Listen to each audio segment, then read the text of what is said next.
Okay, let us start there. So I was just having time pass. So now we should start that. Okay, now what we'll do is that, let's recap what we have covered in the classroom there. See, I have gone into science tech development since we are meeting after a gap. So let me just go into that. Then I have covered into the area of space technology. In this context, we have seen ISRO, ISRO development, right? Then we have gone into the topic of here, atomic energy, nuclear power and atomic energy power.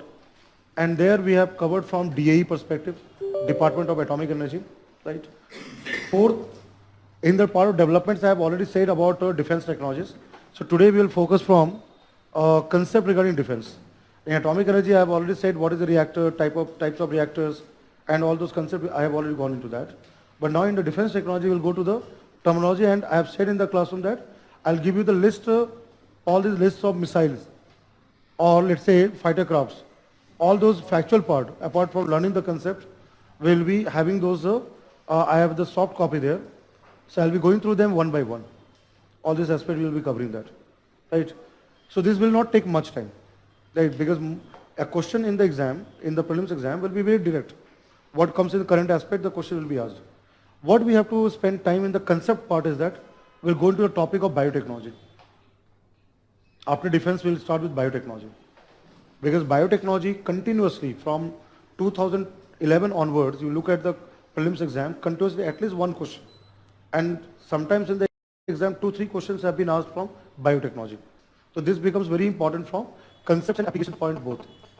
So first we'll go to the concepts in terms of techniques of biotechnology. I'll be discussing about various techniques like genetic engineering, recombinant DNA technology. We'll go into tissue culture, then DNA profiling, DNA fingerprinting, hybridoma technology, right? So there are different techniques are there which we'll learn in the classroom, and the application part, where and what way we are. Though I have also mentioned in the classroom this application part in from Government of India context, but again we'll review that part and I'll link with that. So this year even, prelims 2017, there are 3 questions from biotechnology which has been asked. One question, very unique question is asked on bioremediation, right? Natural bacteria or microorganisms or genetically engineered microbes, how it can help in different ways. Question has been asked. Then it was asked on algae, biofuel, right? Biofuel in terms of algal fuel from algae, the ethanol, bioethanol production. That again question was come. So we'll find that in UPSC exam, biofertilizers, biopesticides, genome sequencing, right?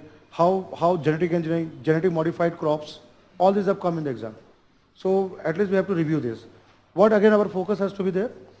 What have been asked in the exam, right? UPSC will not repeat that exam, but we have to know the concepts. Sometimes the question can be from unknown areas, which have not been asked, and maybe that is in the newspaper, right? So we will be linking with that area. Once after that, so we have done up to this part. After defense technology, biotech technology, and as the class will progress, so I'm giving you the direction, how we'll proceed that. Once the biotech topic is done, so I think a biotechnology topic, this class and the next class on 16th, when we meet again, we will be able to complete with that. After biotechnology, I'll go to the topic of a very important one which I'm writing here. I was just now discussing that, health aspect. Okay, just we were having discussion on Zika or encephalitis and all these areas. So we'll go into that. Again, one question comes in exam from this health aspect. And I'll provide you the important input in that part. You'll get to understand different forms of infection, diseases, and causative agent. Though there will be facts also, but I'll try to link with the current aspect because questions are asked. One more thing what comes there, when you read about health aspect, one needs to be also aware of the government programs like Mission Indradhanush, right, immunization program. Then long way back, like I think 3-4 years back, Janani Suraksha Yojana, JSY, that was asked in the exam.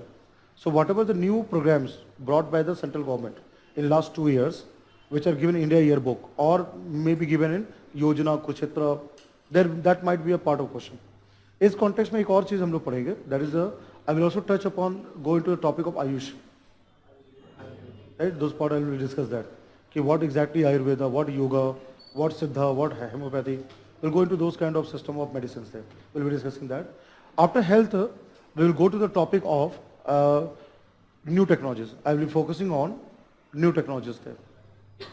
Like here, we will discuss about areas of nanotechnology, robotics, right, superconductivity, laser, all latest technologies which have come into last 60 years, 50, 60 years. So our focus will be so we'll understand what is nanoscience, what is nanotechnology, right? We'll go to the concepts regarding nanotechnology.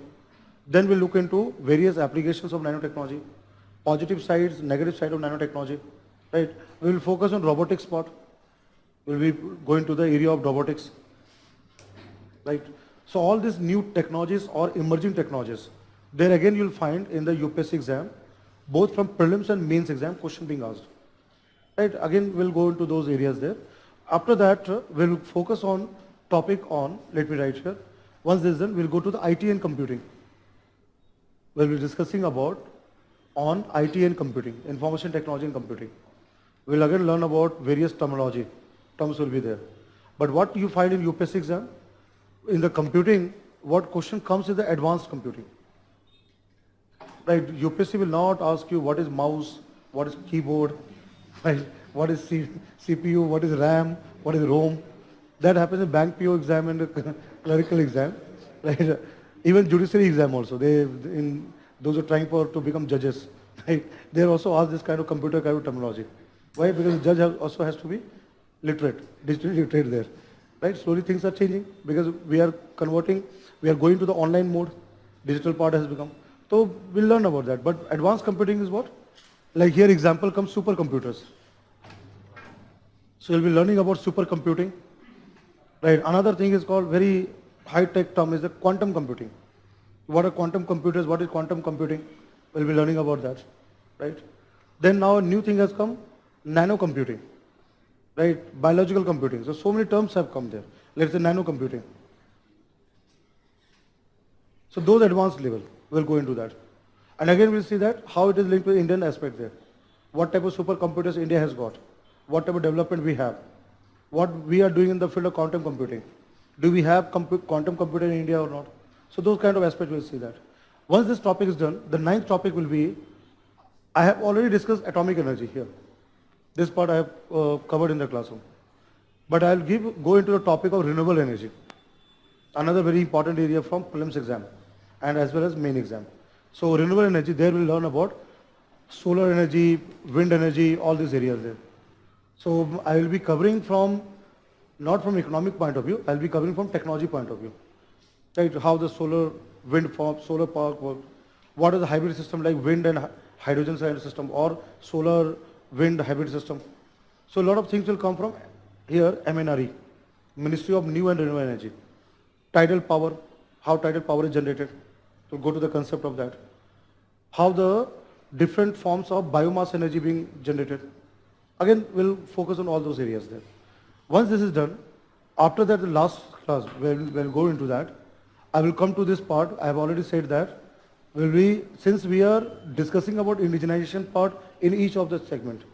So finally, we'll sum up in terms of indigenization of technologies. And then what are the IPR issues? We'll focus on the intellectual property rights issues linked with the technology aspect. So whatever we have covered till yet and whatever we'll cover in the rest of the classes. So at least I have given a broad overview. Okay, what exactly will be the coming classes, right?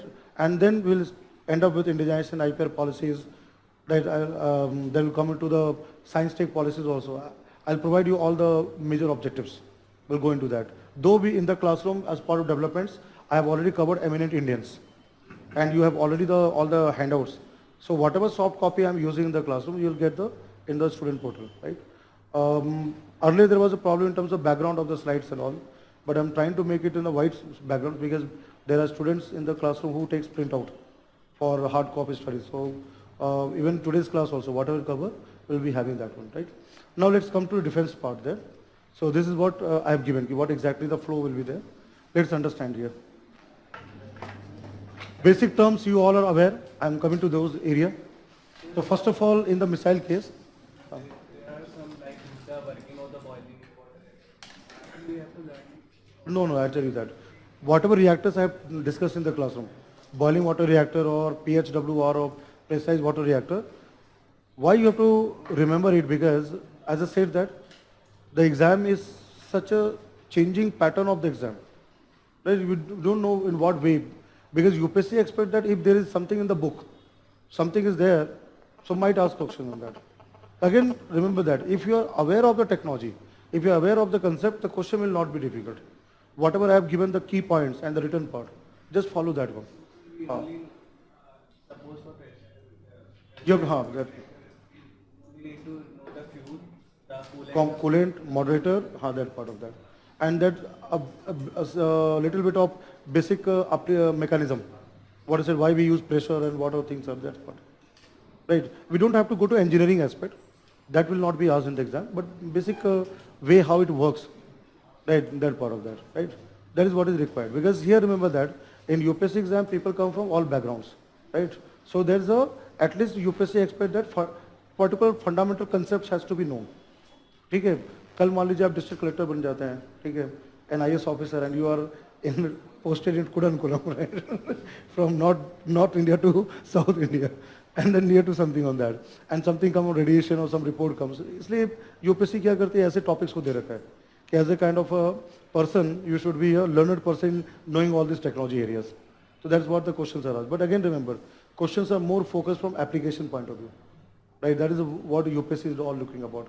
And basic concept, fundamental concept, that has to be remembered, right? So that's why even the students who have done engineering and have come from science background, there what you learn in the college and what you learn in the UPSC exam here, there's again difference comes. That's what I always keep on emphasizing what?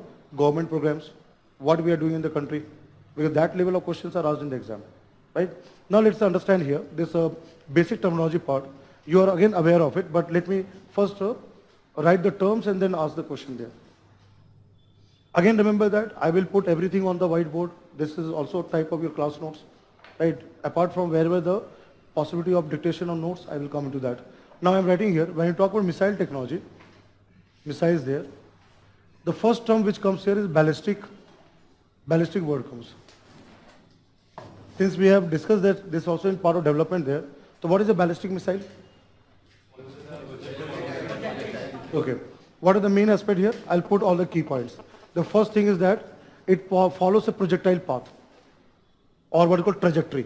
Here the term is called trajectory, or the path is the flight, like a parabola. So when we talk about the flight path of a ballistic missile, we have discussed in the classroom that it goes in a parabolic path or a projectile motion or trajectory. Now what we find in ballistic missile? First the missile goes to the outer atmosphere. And for that it has to be propelled. Propulsion is required. But only for brief interval. It is not like a rocket. We keep on propelling. So for a brief interval, the missile has to be propelled. So what I'm writing here, second thing is that it has got two phases. Right, two phases are. One is called exo-atmospheric. It has got exo-atmospheric phase, right, where it goes outside to the atmosphere against gravity, Earth's gravity. So there we require fuel, right? Second is what? Once it reaches to a higher level here, then it follows what is called law of inertia, right? Follows the path. And then with the effect of Earth's gravity, it comes back to the inner atmosphere. So what is second comes? Endo-atmosphere. So the entire path is divided into two phases. Either first will be exo-atmosphere, will go outside to the atmosphere, and then with the inertia will dive or come back to the inner atmosphere. So it has got two paths. So where we require propulsion, here is required. This part. Because it has to overcome the Earth's gravity. So very, very clearly, I'll write here, ballistic missile is such a missile which works on laws of gravity. It follows on the laws of gravity. So Newton's law comes into this. The laws of gravity is followed, right? So this is the one aspect which you have to keep in mind there. See, any missile, if you look at, carries its propulsion system. At the same time, it also has to go into the atmosphere. There's a friction. Maneuvering is also there. So you'll find a missile is a combination of rocket system and jet plane, because you'll find wings. wings and all this will be there. Apart from that, you will have sensors which can sense the atmosphere. It will have a guidance system which will help in navigation. Right? All those things are the inbuilt part of it. We'll be coming to that part in the classroom. So these are three aspects you have to know, and this has to be at the back of the mind. कभी UPSC का दिमाग फिर गया अगर concept पूछ दिया ballistic missile तो ये सारी चीज़ को ध्यान रखना है. या कुछ लैंग्वेज यहाँ क्या हो सकता है जैसे ये इसको कई बार सब ऑर्बिटल पाथ भी बोलते हैं, half orbit. Right, normal orbit is like this, तो सब orbital path is also sometimes it is referred there. Now we have covered in the classroom advanced missiles like this one. They are capable of carrying conventional warheads at the same time nuclear warhead. They can carry there. Now what is very important? Based on this, there is a certain classification there, types. Right? One type of classification happens in terms of fuel, whether it is solid fuel or liquid fuel or hybrid, on which it works. Right? But a commonly used classification is in terms of point where it is target comes and where is the launch point. So let me here, right here, first one surface to surface missile. A missile which is fired from surface, land or sea surface or land surface. And the target is maybe on the land on the sea surface. So they call SSM, surface to surface missile. Second what comes here? Here, which surface to air missile, SAM. Then that third it will be air to surface missile. So depending on the point of fire and the target, they have this kind of classification there. Air to air missile, right? All this comes into that. Now from UPSC point of view, what you have to know? Example, which missile? And we have discussed in the classroom. Surface to surface, Prithvi is the one example. Right, Agni is another example. Nag is also an example. Anti-tank missile, वो भी surface है. Nag missile. तो ये चीज़ है. So here you have to know what type of missiles developed by DRDO, which we have covered in the classroom, and what type of range and payload capacity, and what type of weapons it has got, whether it is in service or not. Sometimes there may be decommissioned also. Right, like for example, Trishul. Trishul was developed under IGMP program, but not in service. Remote range. Why? Because it is a very short range surface to air missile. So if you take example, what we have covered, here comes the Prithvi and Agni as a two example which I am writing here. Right? Surface to air, right, is a example if you look at. So one is the what you come across Akash, and second comes here Trishul. Trishul is 9 kilometers. Right? Any aerial target, 9 kilometers. That can be destroyed by Trishul missile. But actually Trishul was developed for Navy. It's for naval version. But today we are not using, we are using Akash missile. Akash has got the highest range 30 kilometers. कुछ किताबों में 25 kilometre भी लिखा होगा. Sometimes you find 30 kilometers also there. Right? Now air to surface missile, इसका एक simple example I am giving, very good example, Helena. Helicopter launched Nag. On the helicopter like Dhruv, we have covered in the classroom, Dhruv is an advanced helicopter, advanced light helicopter that can carry a trolley, and where you will place a Nag missile, anti-tank missile, what you have said. But it is fired from air to ground. Battlefield tanks can be destroyed. Right? Now air-to-air missile, I have given one example if you recall, Astra missile. 80 kilometers, beyond visual range. It's called BVR, beyond visual range, air-to-air missile, right, which has the range of 80 kilometers in air, 80 kilometers. Again remember that what DRDO quotes, right, one figure is given, okay, this will be range, right. Sometimes actual range may be higher, but will not be specified. It's done from the security point of view. But one particular range is said that this is the range where the missile can hit the target, will come into that part, right. एक तो ये classification है. दूसरा classification होता है based on range. Right, this is the where you put the missile into action, that means in terms of firing point and the target. That's where the classification comes. Second, what comes here in terms of the classification, in terms of what I'm writing here, let me do this. This is the in terms of this first. Second, let me write here, is in terms of range. So you know the short range. अभी मैं एक और बहुत important word I'm coming to term there. You'll sometimes read in the newspaper or current aspect there, in magazine and all this, tactical missile, the word is called tactical, right? So tactical word, whenever you come across this word tactical missiles, right, tactical word refers to short range missile. They will not be long range. Where you require tactics, you require when you have to hit a target which is near point. Because if you miss out, that will be dangerous. Because enemy is also having radar and all, is also looking into from the point of fire. So there it requires that your missile has to be very, very accurate. Accuracy becomes very important. So when you look at NAG, NAG is surface to surface missile, right? So NAG is a tactical missile because NAG 4 kilometers. Prithvi, right? Prithvi first, Prithvi 1, right? When developed, DRDO has 150 kilometers, 150 kilometers, tactical missile, right?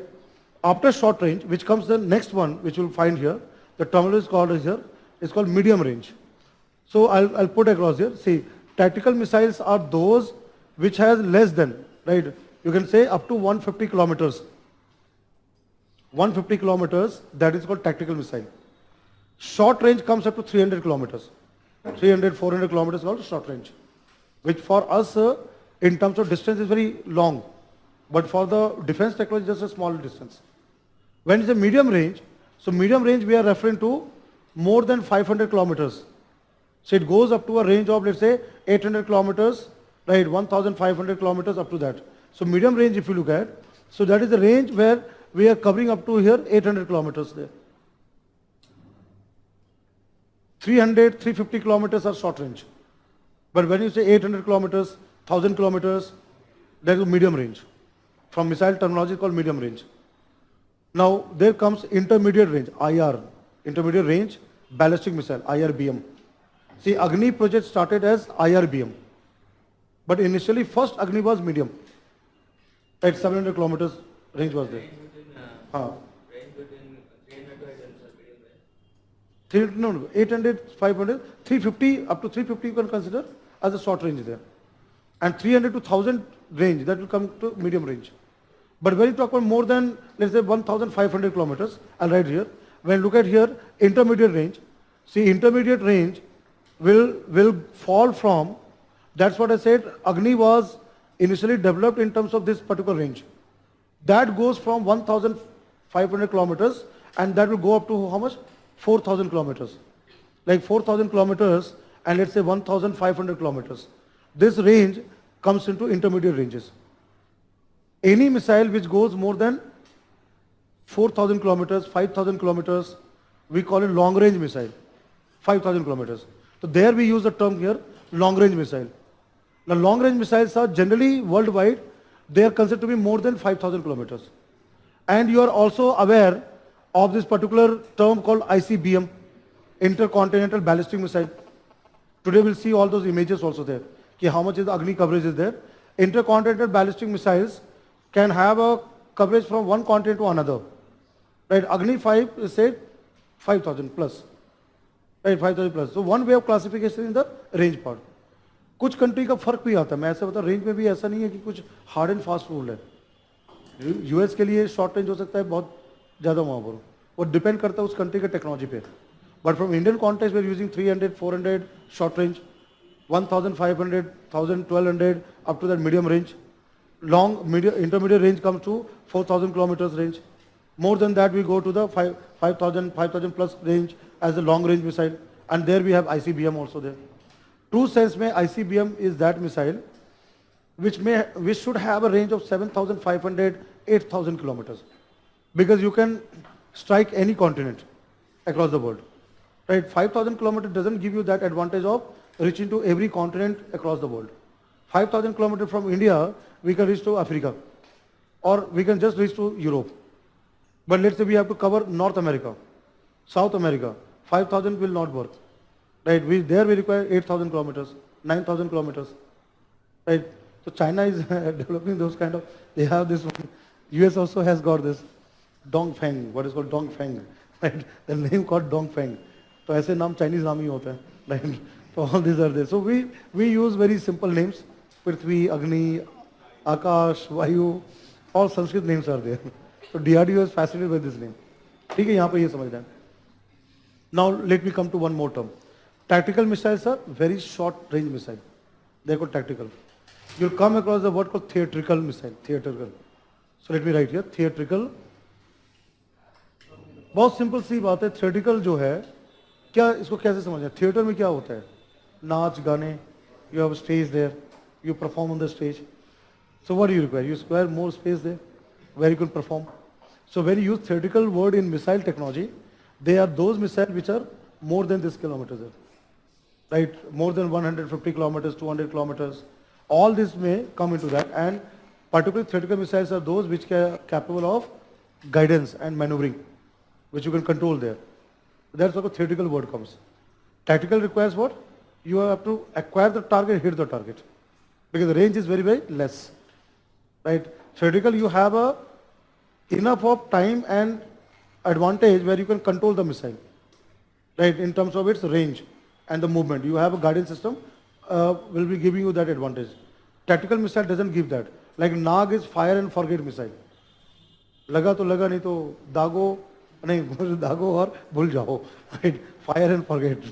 You have to fire and forget, right? Within that 4+ kilometers, whether it hit the tank or not, that's another thing. But it has to be very accurate. That's why it becomes very important missile. Right? Agni is a theoretical missile. Why Agni theoretical missile? Because we can control the missile. Though normally control here means we can know where the target, and we can use, we have the time gap and all, we can have that kind of a command. Right? But in fire and forget, you don't have so much of command.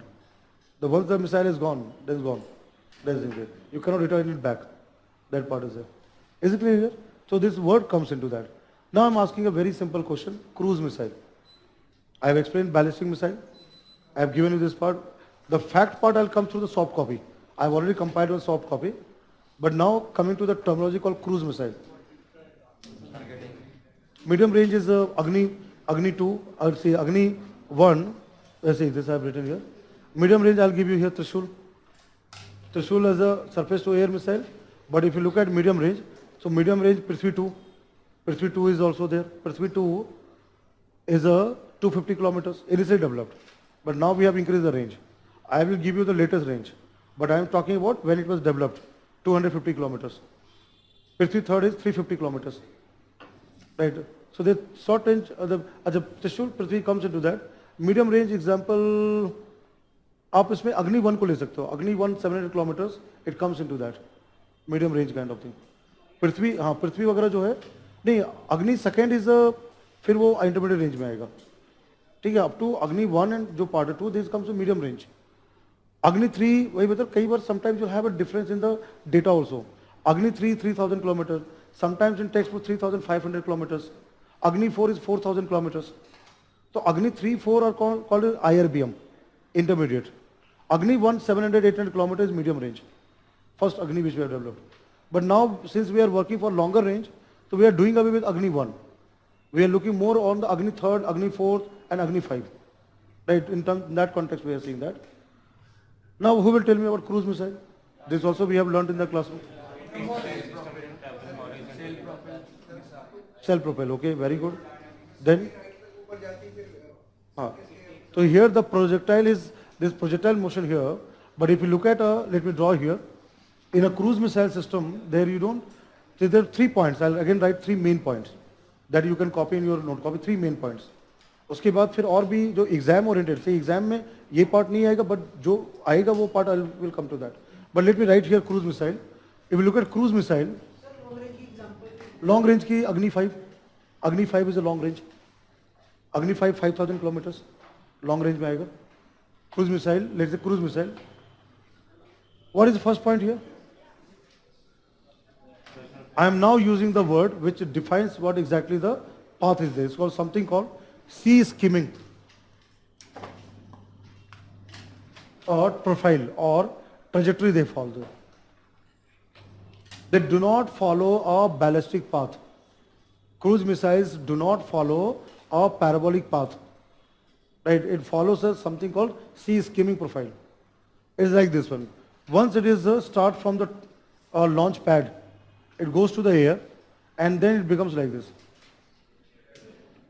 This is part. And sometimes they move very close to the ground. They're not very high in the sky or atmosphere. They remain close to the ground. The reason is that so that they will not be able to detect it by radar. Radar which can capture, catch, they will not be able to do that. To maintain low altitude. So what is second thing?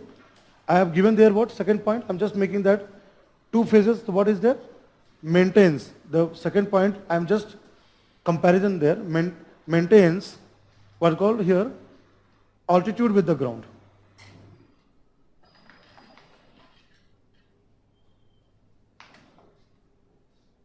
With the ground there, ground or surface there. So whatever surface, it maintains the altitude from there. Whatever height may be that, maybe 20 meters, 30 meters, it maintains that height. And what is the very important? It does not follow law of gravity. Ballistic works on gravity. Here the gravity concept is not there.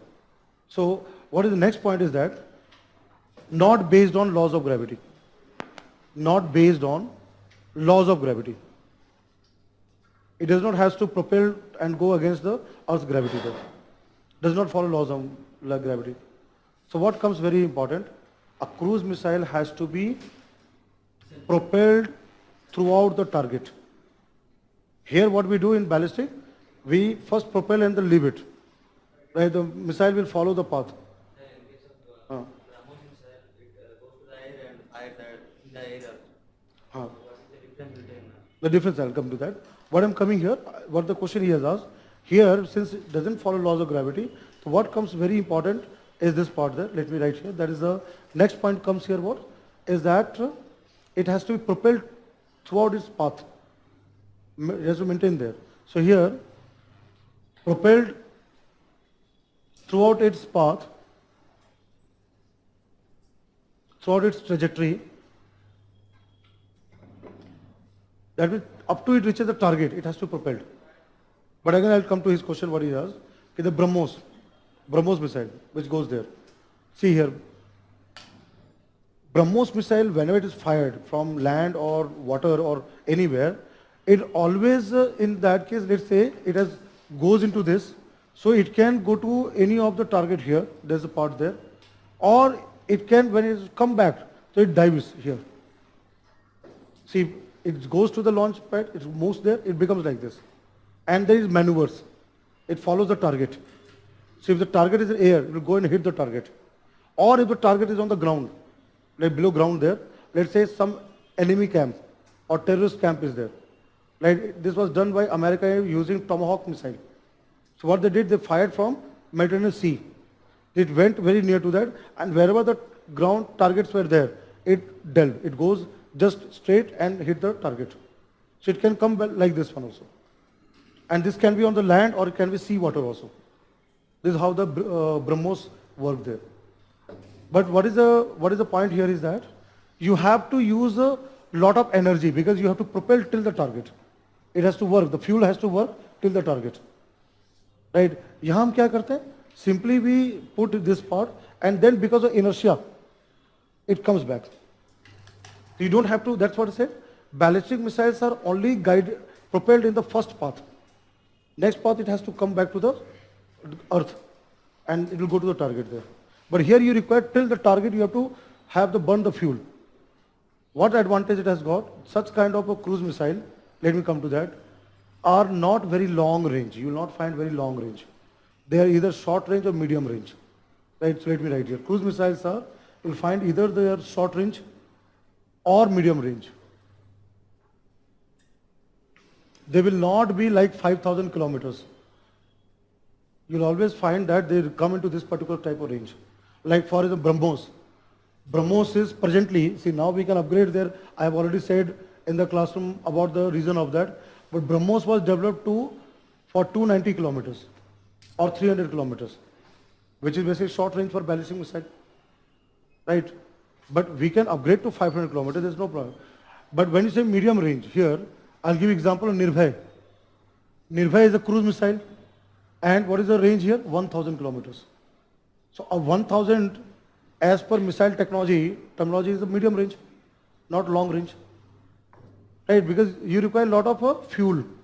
because it has to be guided throughout the path, right? So generally, they will not be very long, 1,500 kilometers and all this part, right? This part. But what is the advantage of cruise missile?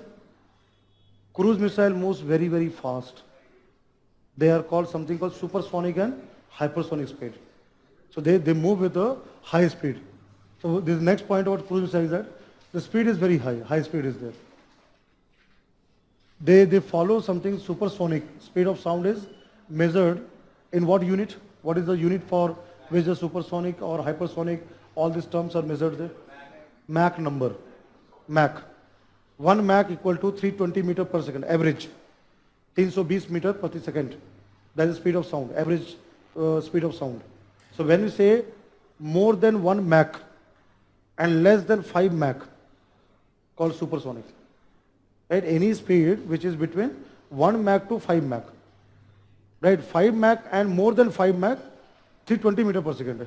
मैं लिख देता हूँ 1 Mach, let me write 1 Mach equal to 320 meter per second, but sometimes you will also find in books 332 meter also there, 332, right? There is also given 332 meter per second, but here I have just in the average is 320 meter per second. And what I said, from 1 Mach, this 1 Mach till 5 Mach, this is called as supersonic. And any missile or even fighter craft more than 5 Mach, this is when it becomes more than 5 Mach, that is called hypersonic. Hypersonic word comes there, right? So one advantage which a cruise missile has got is the speed factor, because you don't give enemy a chance. It goes very fast and hit the target. That's where they are employed. But what is disadvantage? Cannot be long range. It's a short range there. ठीक है? एक और advantage क्या है cruise missile का? Radar को चकमा दे सकता है. Why? Because they move close to the ground. Cruise missile moves. यहाँ पे क्या disadvantage है? Since they go to the atmosphere, ballistic missile goes to the atmosphere, so radar can detect it. This is one of the disadvantages of ballistic missile.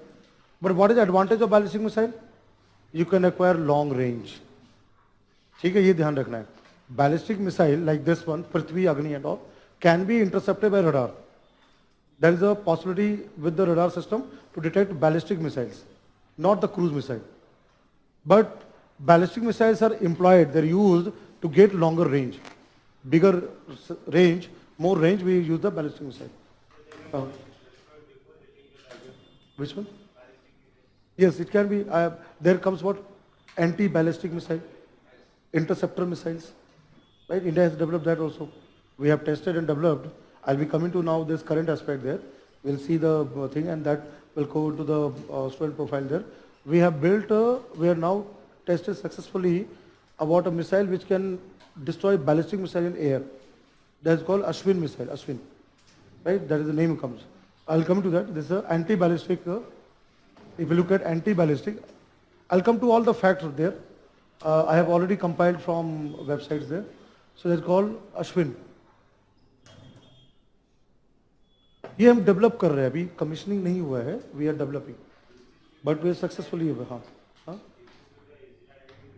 हाँ, that is what हाँ, it's called what is called Iron Dome. But Israeli technology, there's something else. We'll be learning. I'll open that soft copy very soon now. Barak missile. There's something called Barak. Right? Barak is a kind of missile which can intercept aerial target and destroy in the air. But Barak is for what? Navy. Right? We are using for Navy version there. Right? That was where the Barak system comes. Yes. So what type of fuel is used for propulsion of missiles? Okay. See here, what is it? Normally, you'll find that solid fuel is used. But liquid can also be used, like Prithvi. Prithvi for that. But Agni, when you say, is a solid fuel. Now, what is the fuel here? I'll come to that fuel part. See, one type of fuel, if you recall, I mentioned that is STPB. Hydroxy terminated polybutadiene. Right? There's certain type of solid fuel which has been developed there, which can work for both the case. Right? This STPB जो है, ये solid fuel है, ये solid. Liquid maybe like very less preferred in terms of, but it can be used there. In our India, in our country, most of the missiles are solid fuel. by develop that. But if you recall, मैंने एक concept बताया था class में about GSLV, and then I have discussed about something called RLV technology. So missile is a combination of rocket technology and fighter craft. Both combination comes. So here the system is not like a rocket like oxidizer and burn the fuel. Since any missile will remain in the atmosphere, so what they use, they burn the fuel using the air from outside. That is called ramjet. और ramjet प्रयोग करते हैं. Ramjet engines come there, right? Which is generally used in the fighter craft. But actually, if you look at like Agni is based on solid. Whether you talk about Agni 2, Agni 3, solid fuel is there, right? Most of missile. Why solid? See, again, there are advantage, disadvantage of both type of fuels. Solid के case में एक disadvantage है कि वो proper वो burn नहीं होता, uniform burning नहीं होता है. Liquid will burn better than solid. But what is advantage of solid? Storage. We can store because normally when you have to it requires less space, because liquid again you require special type of container that where the liquid fuel has to be kept there. Again risk क्या होता है? If something goes wrong, leakage, something happen, it will spoil the entire mission. But solid part you can store and can burn there. So there are always the plus and minus points there. Hybrid also, mix of both of that. But hybrid in India rarely has been used.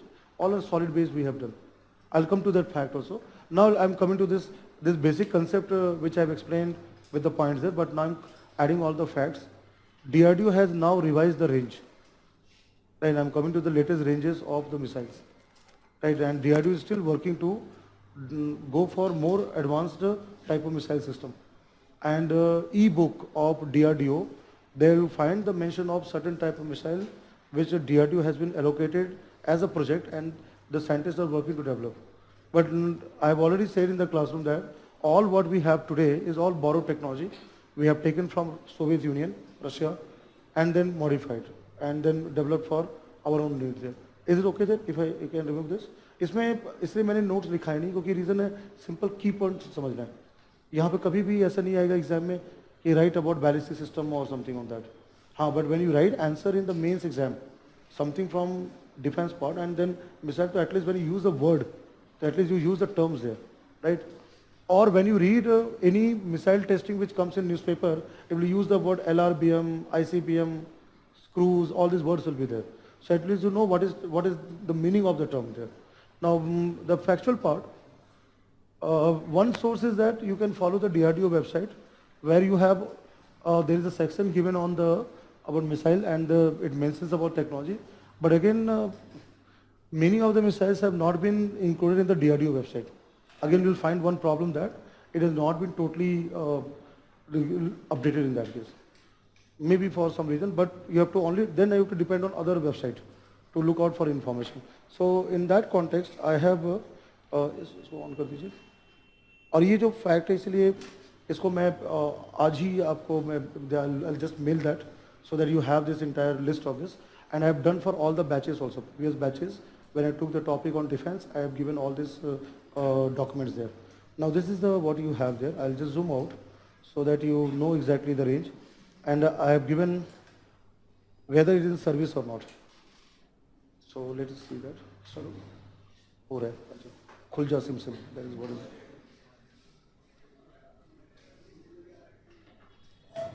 Only the brightness part you have to see that anyway. Never not an issue there. Right from Prithvi till Barak, I put in a single page, word page. Column wise वहाँ पर है. Name of the missile, type of missile, then again the range of the missile, what type of warheads, the payload of the. But again from UPSC point of view, UPSC will not ask you the how much is payload. Payload means how much weight of the weapon it can carry. Now this is what I have done that. Prithvi, as I said, initially it was 150 kilometers. ठीक 150 kilometers. And I have used the word here SRBM, short range ballistic missile. ठीक है, तो एक review के लिए before the exam you can review there. Now what is surface to surface? Now range, again range is 150 kilometers, right? Tactical type of missile. Then comes 4.4 ton is the total weight. So that part you don't have to memorize, right? Range is important to remember. Warhead, the weight is called 1 ton. not in service. Now what we are trying to develop? We are trying to develop a missile which is more than that, and in that place we are going to have another type missile called Pragati. They will come in the news, the Pragati missile. तो ये बहुत पुराना है, मतलब 80, we are talking 90s there, under this integrated guided missile program, IGMP program. Then Prithvi 2, warhead means weapons, because weapons are kept as on the highest point there. This is called warheads. The what of the weapons will be there. That is. Now see here, Prithvi second was originally developed for 250 kilometers. Now it has been upgraded to 350 kilometers. This is how the upgradation has happened. And Prithvi third, SRBM, again you have 600 kilometer range there. So earlier Prithvi 1 150, Prithvi 2 250, Prithvi third 350. But now the change of range has happened. ये मैं इसलिए latest information बता रहा हूँ कि कई बार when question comes in the exam and there is given range, right? So what has been quoted from DRDO perspective, you have to follow that one. Now what I have given very important name, Dhanush. Dhanush is two types of Dhanush are there. Let me put it. Whenever this word comes Dhanush, you have to remember and see in the question that in what context it has been asked. Either is a missile or is an artillery gun. So from DRDO development, Dhanush which will come there, the first thing is that is a naval version of Prithvi second missile.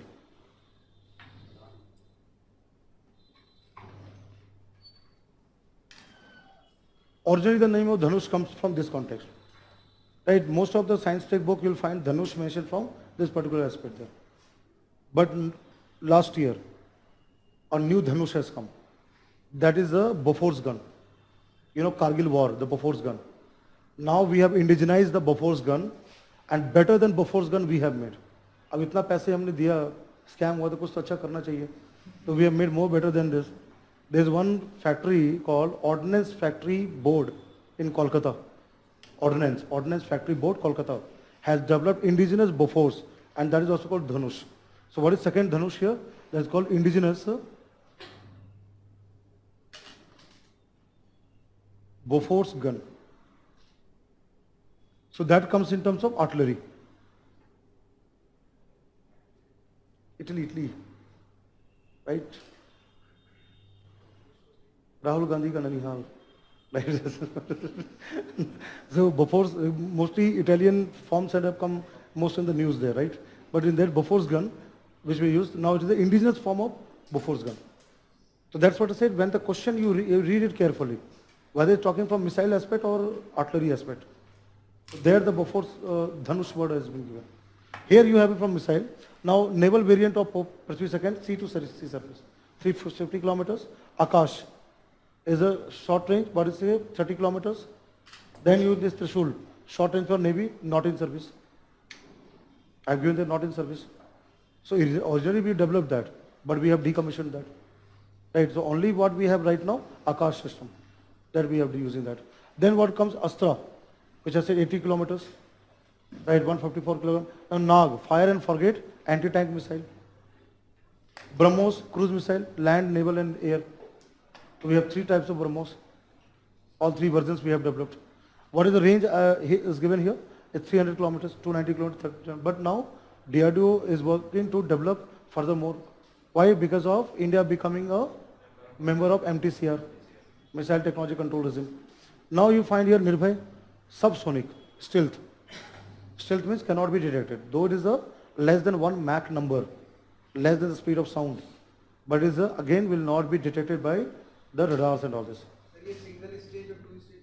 हाँ अब मैं उसमें भी आ रहा हूँ. When you come to this Agni and all this one, let me just come to that.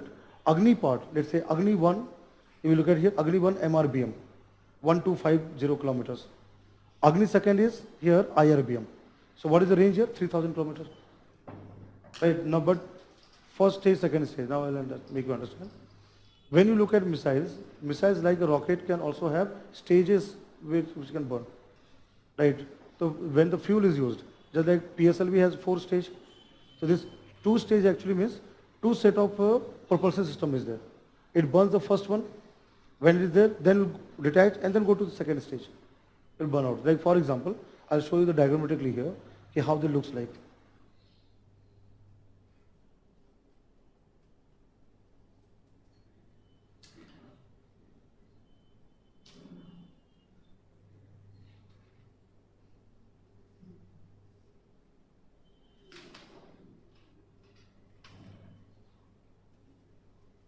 Now this is the burning part. Now let's look at here, this one. Now when Agni 3 looks like this, right? And Agni 3, there are two stage means it will have two parts. What you see in the center, one part is the earlier one, like this one is the first one. This is the first stage. And this comes the second stage. And what is warhead? Warhead is here, where you keep the weapons there, right? Now if you look at here, see here, comparison. So when it's a single stage, it will only burn once. Only one engine will be there. Right? When it's a two stage, two engines will be there. So first engine will burn the fuel. Now why you require two stage, three stage in more? Because when you have to more range and payload capacity, weight is more, so you require more fuel. So there we go in stages, one after another. एक के बाद दूसरा stage हम लोग use करते हैं. जैसे for example, Agni, if you can see here, Agni 3 here, here is a kind of two stage kind of thing there. इस तरह का होता है एंड ये रेंज है आप देखो. अगर doctor Kalam island, Chandipur on sea, Wheeler island, if we look at that point as a kind of center of the circle, so Agni 2 we can go up to 2000 kilometers, so Tibet and all part will be covered. We can cover Laos, Cambodia, Vietnam, right? Singapore will be under the reach there. Now when you come to Agni 3, 3500 kilometers, so we can cover China, so we don't have to worry about China. Right? China threat can be covered there. ठीक है, चीन तक का, लेकिन थोड़ा Beijing दूर पड़ जाएगा. इस सेंटर पर Beijing will be far away then. Agni 3 will not help. So for that we require Agni 4. And what is the Agni 5? Agni 5 will be more better. Right?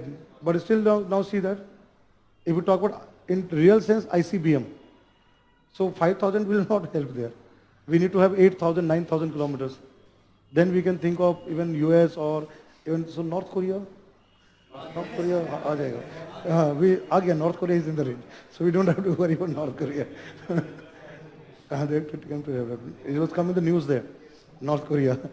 Now they is threatening Kim Jong-un, threatening all this part there. So ICBM, why? There, see, remember that North Korea has one advantage, you know why?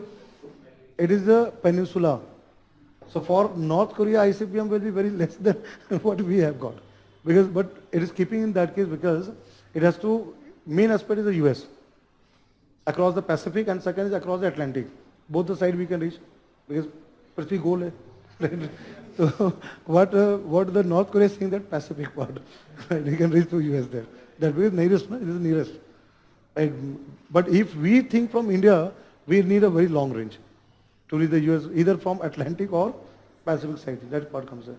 So this is what the range you have. 5,000. Solid and another liquid. No, not like solid liquid. It will be both solid only. So let's say two stage. Again the solid and solid. It will not be like this one, right? We will use again solid is the part of that in terms of let's say storage and burning part. Liquid. Now normally in missile we very less prefer the liquid kind of. Right? Only in the Prithvi missile we tried there. But solid mostly happens in terms of storage and quantity in that part there.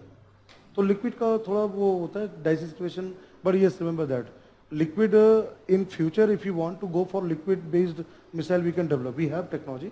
But right from the beginning, this was integrated guided missile, that IGMP program, that was only based on the solid base there. We have developed that one. और वो इसमें यहाँ पर ये चीज़ है. अब ये चीज़ है, देखो अभी स्टेज समझ में आ रहा है. Stage 1, Stage 2, Stage 3. You have 3 stages, which burns there, right? So here Russia and all this said here. So कहीं ना कहीं variations you will find that. When you just Google and then try to see that, sometimes Agni 3,000 kilometers, sometimes it will return 3,500 kilometers. So that kind of data variation there. But overall, remember that when question comes in exam. What is the benefit of the developing this? No, because actually what happens, At one stage, since we have to go for more, carrying more weight, payload, and acquiring more range there. So, because solid fuel, what happens? It doesn't run uniformly towards. So you cannot have a very heavy rocket with one engine there. Because engine also will have efficiency level. So it can also work up to such kind of things there. So that's why we divide into stages, one after another. नहीं तो क्या होगा अगर एक single stage कर दे और 5000 kilometre करना हो तो वो इंजन की उतनी जो जो उतना कैपेसिटी भी होनी चाहिए कि which can work continuously and burn all the fuel and generate the thrust तो वो पॉसिबल नहीं हो पाता इसलिए we divide into stages there so that efficiency is maintained ये पार्ट होता है so this what you find here is one what you find here Agni 5 missile there so I have given the BrahMos also there. This is how the BrahMos looks like. If you can see the profile, people at the back, because the photograph is below there, it goes like this one, see here. This is how it happens there. It starts from there, or let me use this image. This will make more clear. You can see the flight trajectory. It starts, right, then goes and follows. So it can strike a target in air also, any point in the air, it can dive also there, and also on the ground. Or also on the sea surface, right? So you can say that BrahMos missile can be maneuvered. It can maneuver. उसको हम control क्योंकि यहाँ guidance system throughout work करता है. So that what you have the BrahMos system. And if you look at our prospective buyer, one is Vietnam. Vietnam, there again, if you look at here, I'll just read out what is given there. BrahMos Aerospace is ready to enter the international market. Prospective clients include 14 countries. This is what is given.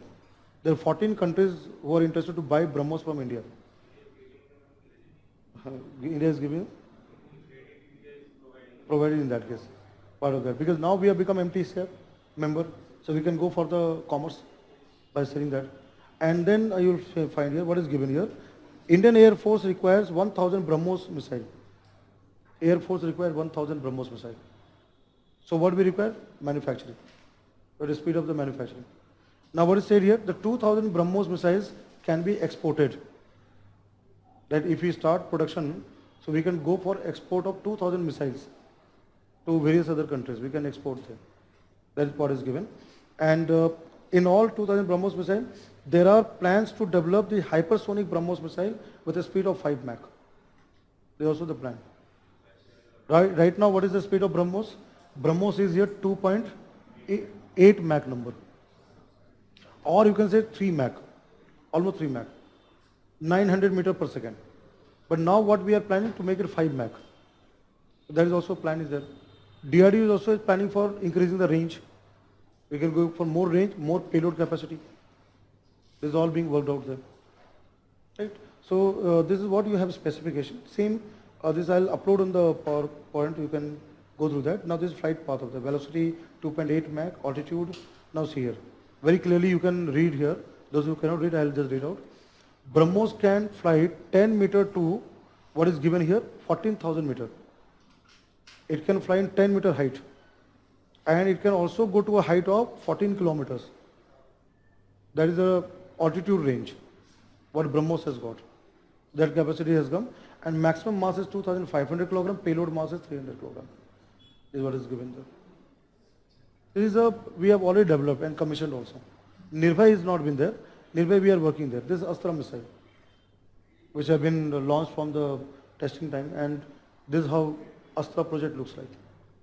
So what you will find in Astra missile, it is fitted into the fighter craft. And what we have planned, Tejas, light combat aircraft Tejas, and another one is the Sukhoi, Su-30. Will have this missile, and there will be two things here. Now if you see here, here you have RF seeker, what is called radio frequency seeker. The radio frequency, there is a sensor is there, and what is called INS here. INS stands for inertial navigation system.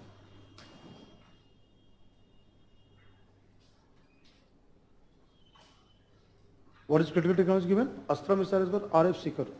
So it can seek the radio frequencies which is there from the any of the enemy sides there, and can go to the target. And second is that it has got navigation system working on the inertia, on the flight path it can go and can hit the target.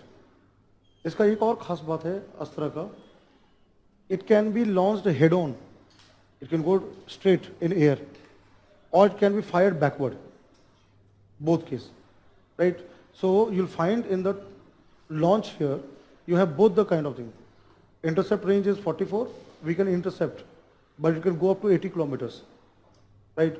And what you find platform, Sukhoi 30, Mirage and what is given there, and it can be both forward and backward. This means you can have head-on mode there, and it can also be fired backward.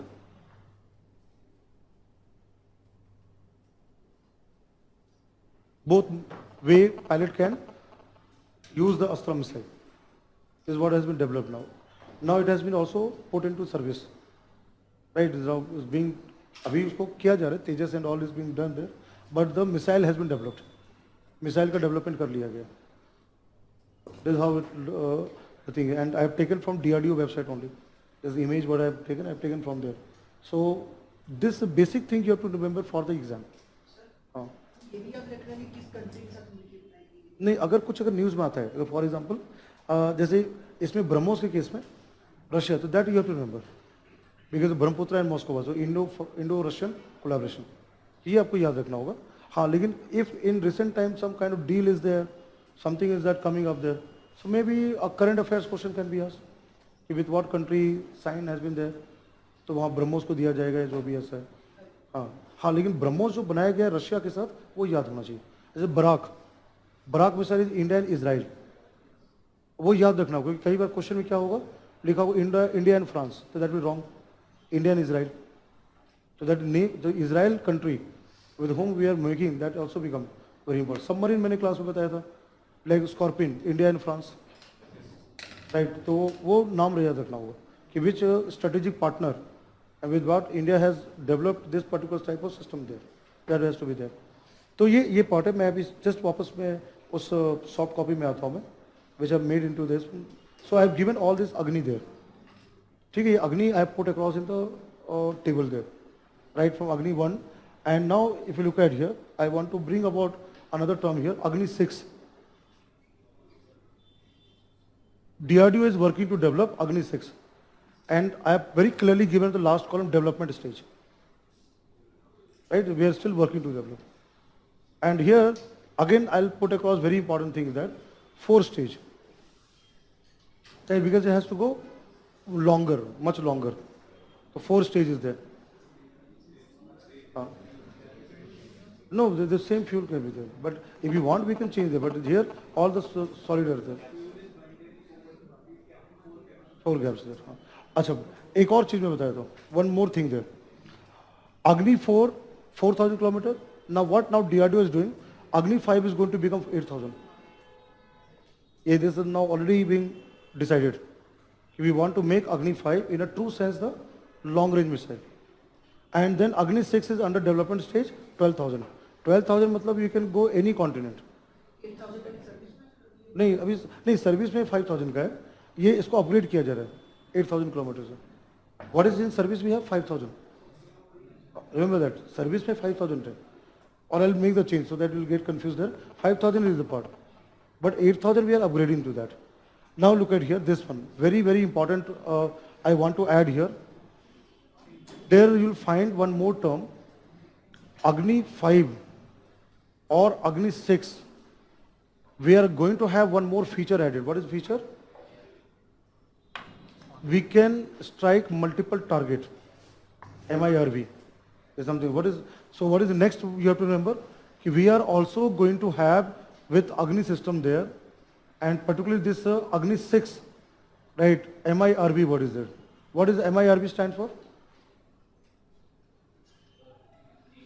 multiple targets को hit किया जाए. हाँ, multiple use है, multiple target. That means our target कितना है? We can hit this 6 to 10 targets.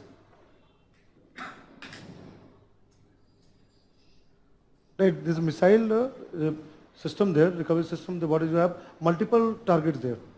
We can hit multiple targets like of the order of 6 to 10 targets using Agni 6. ये बहुत बड़ा है. See, remember that Agni 6 अभी when you find in terms of not only range, it will be more, but will also in terms of hitting many targets. So it will be a big advantage for India, like particularly in the very critical situation in the war. This will be a very important missile. ठीक है, अभी तक तो अग्नि हमने use किया नहीं है और डेवलप वो तो डिपेंड करेगा जब वार होता है कि क्या उसका efficacy comes, whether we are really had made a good product और not, but this what DRDO claims. Claim of DRDO is this one. Now what is here? You'll find one word canister launched. What is canister? Last time it came in the news, canister launched Agni 5. Multiple? Migrate? Fire in multiple targets. Also, warhead will be divided. No, what happens there? What is asking that if it's a multiple target, how this will be divided? Actually what happens here in the missile there, this here we can put the, whatever the warhead you have, let's say one warhead, which is they will go and hit there. But in this case, they will, design will be such that it will have number of these heads, barrels, and they will be dropped. Actually what is this head, what is it, that is dropped to each of the target. So it requires what? Very good guidance system and command system, along with what? Sensors. Because maybe a target is in air, another target is in the ground, another target is on the sea water. So it has to require a very important one. Or at the same time what? It has to be maneuvered also, because you have to drop the warhead to the received target. So guidance system इसका बहुत strong है. That is what is being worked in that. तो अभी इसमें lot of work is required to go into having. Hindu paper has come with this part of this part, but we are working on. अभी जितने भी single warhead है, what we have right to single warhead. Only one target can be hit with Agni missiles. That part is there. Now what is you have to know there? Canister, what I was using. Now what is canister? Why is this canister? What is actually comes in canister part? I'll come to this. Canister is like this one, like this. You have this kind of a system, cylinder there, and within this you have the missile kept. Let's say this is the missile there. Can anyone tell me why we are having this kind of system? Which you put inside there? Huh? Yes, that is the thing there. Because normally, remember that there is a battlefield of war and we have kept the missile.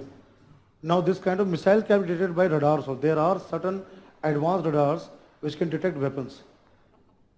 So that means that will be risky.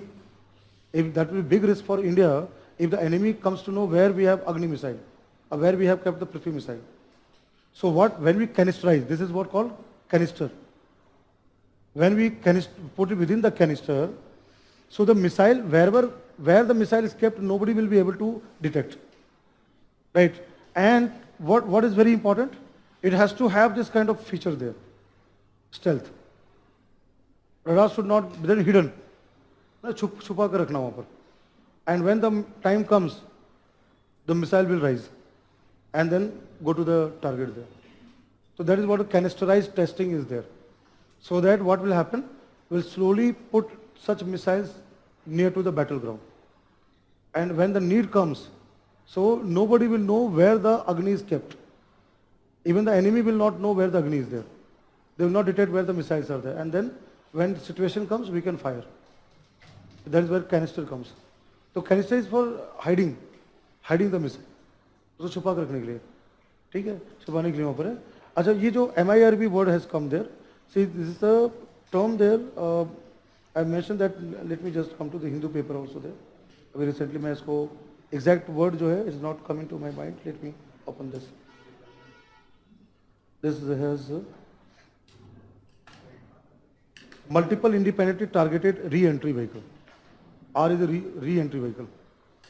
What is given here?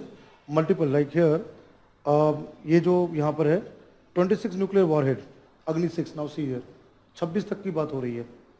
Multiple independently targetable re-entry ones. Again, it can be used again there. Now, if you look at here, is a ballistic missile payload containing several thermonuclear warhead. Now again, thermonuclear means in terms of heat, they will get exploded there. Thermonuclear, remember that. What comes there? Hydrogen kind of system there. Now look at here. What is comes here? One Agni 6 MIRV missile with 26 nuclear warhead. 26 December 19, 2015. ये अभी आया हुआ है, right? YouTube में दिया हुआ है. So simply that is a part of that. Taken to there and then we'll have this kind of, I said that one single warhead is there, so we'll have more of that in part of. This again, somebody has made animated one, which may just kind of based on idea of other countries. But exactly what DRDO is will be work to develop the concept is a similar one, but trying to develop it as this. I think that's what MIRB comes into that. And canister, what I said, to hide the missile. For that canisterized missile testing is there, right? फिर मैंने क्या किया, Shaurya missile have given, but now it has not made so much news there. It is believed to be hypersonic kind of missile there. It was, I think, 2009. At that time it was in the news, and 2010 there is a question on Shaurya missile in UPSC prelims exam. You just go and check it out. Previous question paper, there is a question on this particular missile. Now what is what? Canister launched hypersonic missile there, surface to surface, 700 to 1900 kilometers. And then you have Prahar. Now this is a, you can see here what is given, tactical ballistic missile. Prahar, quick reaction, omnidirectional warhead, multiple direction warhead. So this same missile, the warhead can be in 3 different directions or 4 directions, which can be launched. Now here, what is given here is a 1280 kilogram, 150 kilometers in service, Prahar missile, K4 missile. We have also covered in the classroom that there are 2 types of submarine launched missiles, K4 and K15. Now K4 is a long range, we have 3500 kilometers in development. We are trying to develop using those missiles which we have from Russia. But one has been developed, K15. So next what I have given is Sagarika. Sagarika is K15 missile where the range is 700 kilometers. Right, and today our Arihant nuclear powered submarine has got this Sagarika missile. Right, we have placed into that. And then Barak 1, Barak 8. So what is the latest one? Barak. So what is Barak? Barak missile here is, you can see that the ship defense and launch missile. But what is very important, remember that, I'm writing the name here, Barak, you have to know the name of the company. So one is that DRDO and there's a Israeli company called Rafael. I'm sorry. Rafael. One is Rafale, that is a Dassault. That is a French company. But this Rafael is an Israeli company. Israeli company Rafael. Right. The Israeli Air Force in terms of that there, we have this, developing this Barak missile. So what is the Barak missile here? Barak missile has got the, one is the point that it can hit multiple aerial targets. It can acquire the target and multiple air targets can be destroyed by Barak system of missile. Right, surface to air missile. You can say it's surface to air missile. In terms of anti-missile defense system, surface to air. And but again here is for Navy there, naval version, for naval defense there.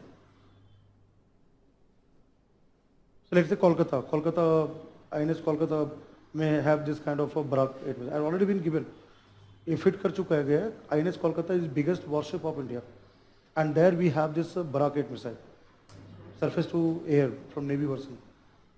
So what I've done, one part for the batch here, I have compiled the information at one table there, in terms of all the factual data, fact part.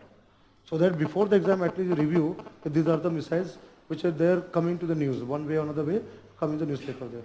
So one part comes into that. Now what I'm coming here.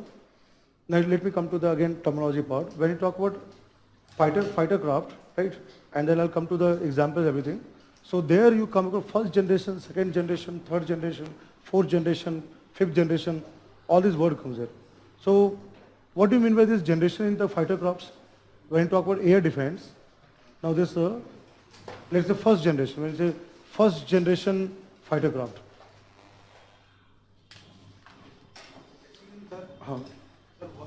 Why the range of Agni 4 missile is less than Agni 3rd?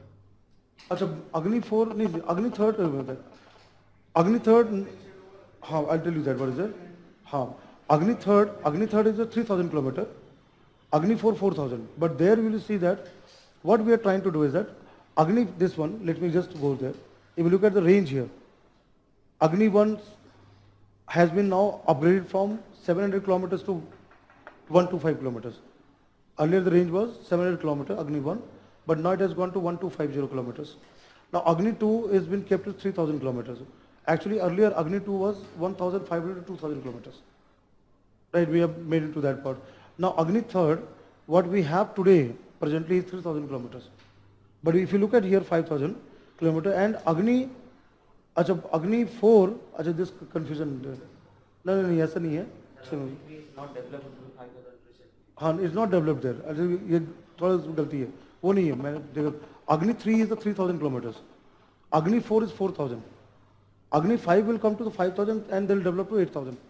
Right, kilometers there. Right, वो मैं change कर दूँगा. I'll change that one. Agni 3 is the 3500 kilometers, 3000 kilometers. Right. If it will be upgraded, it will go to up to 5000 kilometers. That DRDO has decided. But presently 3000 kilometers.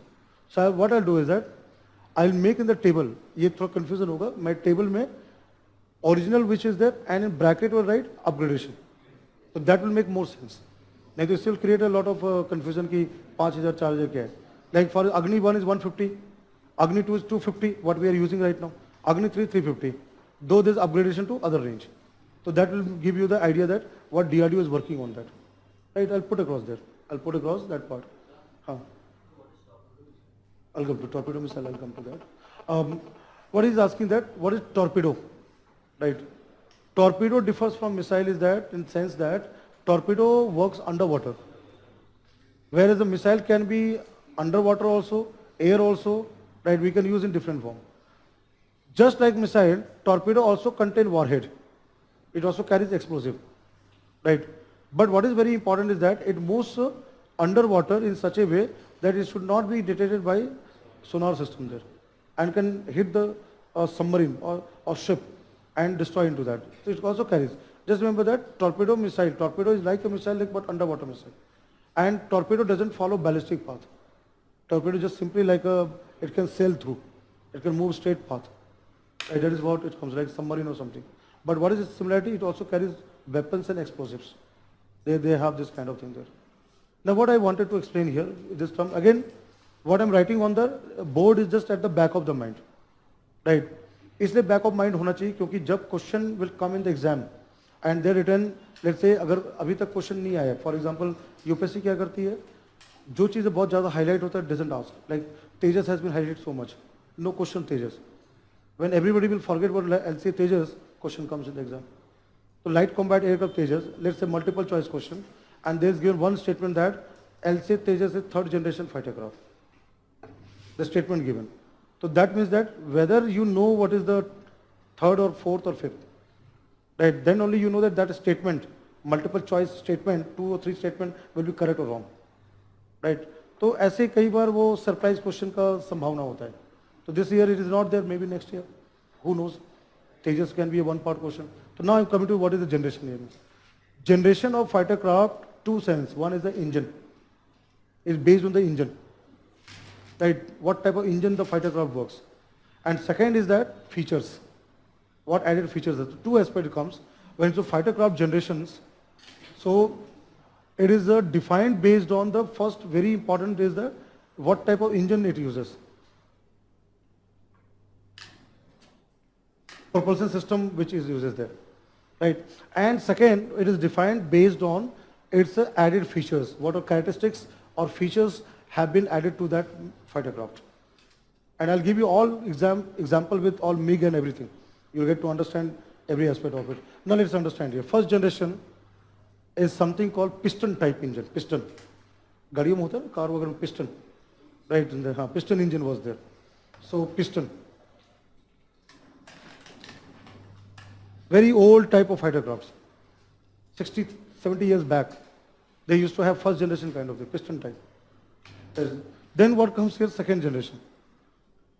So second generation fighter craft, advanced in case of engine also at the same time, what is called targeting. It can target the any kind of a thing on the land and water. Now what is second generation? After piston engine, there's something called what is called piston type. Piston replace turbojet. Turbojet. So there's something called single engine, then twin engine. दो तरह का twin piston engine है ये जो.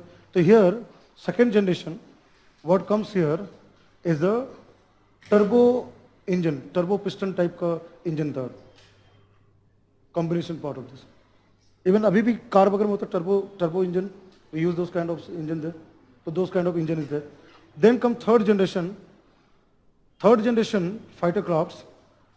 It has come into twin turbo jet. So turbo jet बोलते हैं. Turbo jet. And what I'm coming to here, the fourth generation, when you talk about fourth generation, which you are aware of the term, what called? Ramjet. Ramjet engine. Right? Ramjet engine is that engine which takes air, fast moving air inside, burn the fuel, and exhaust is there. And that helps in acquiring hypersonic speed. They move very, very fast. And the fifth generation, see, fourth generation will have the advantage like feature what? It can target air, land, water, right? It may have kind of a different stealth aspect could also be added. But when you say fifth generation, which is today's advanced generation, so the fifth generation has got all such features what fourth generation has got, right? The scramjet engine will be there, and all this plus what will be having there? They'll have the stealth feature. Will not be easily captured by a radar system. Dynamic targeting. They'll have the dynamic targeting also there. Right. They will be high speed. That's what is scramjet engine. They'll move very fast. Dynamic targeting. And even there are such kind of fighter crafts now being developed. Like if you talk about Dassault, Rafale. Rafale has one advantage that it can be refueled in air. Right. Sometimes क्या होता है? Buddy, with one fighter craft with another fighter craft to give that kind of assistance. So all those kind of guidance systems are very, very advanced when you talk of fourth generation, fifth generation. And what I'm writing here, air-to-air refueling. Refueling can be done. We have seen that Air Force One, American president, that movie was there, right? And what happens is there, you have an aircraft, heavy like Airbus, you have another one coming there, and they connect together. And वो air में ही refuel हो जाता है. It doesn't have to come down, right? So imagine if we have a fighter craft in air, and if there is a need of this, it can be refueled there, and then can go for the mission program, continue with the mission program. So this is only based on the engine, what type of engine they have, features there. Now what you have to know, what is MiG, what is Mirage, what is Sukhoi, what is LCA, those kind of things there. So military craft, when you say military craft, the first type is called fighter craft, which is used for combat operation. Fighter, what it comes. Military crafts are sometimes also transport vehicles to carry logistic from one place to another. That is also comes into the military crafts there. India has got those also there. I'll come to that. And for that, I have again compiled the information.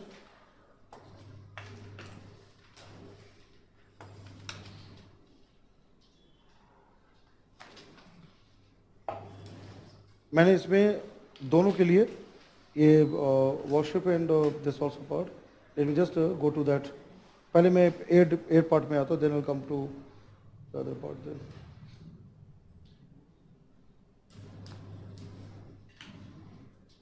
Submarine and all I have given this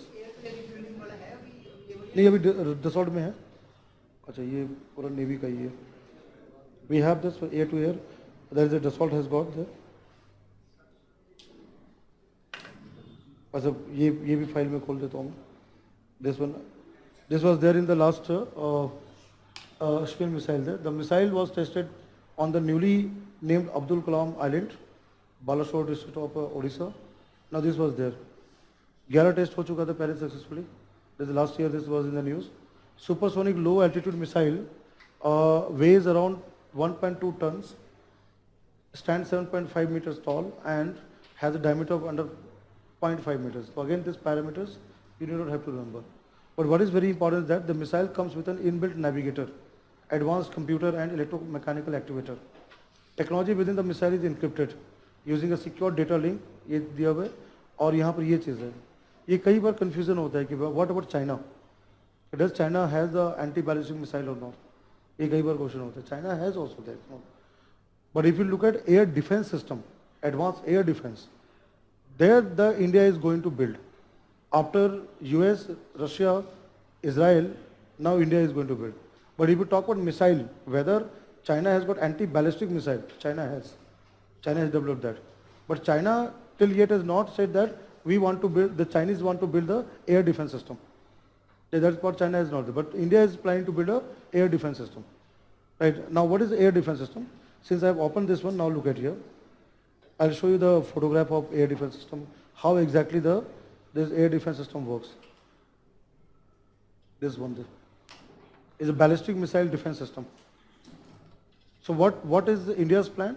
That we will place such kind of anti-missiles into strategic locations.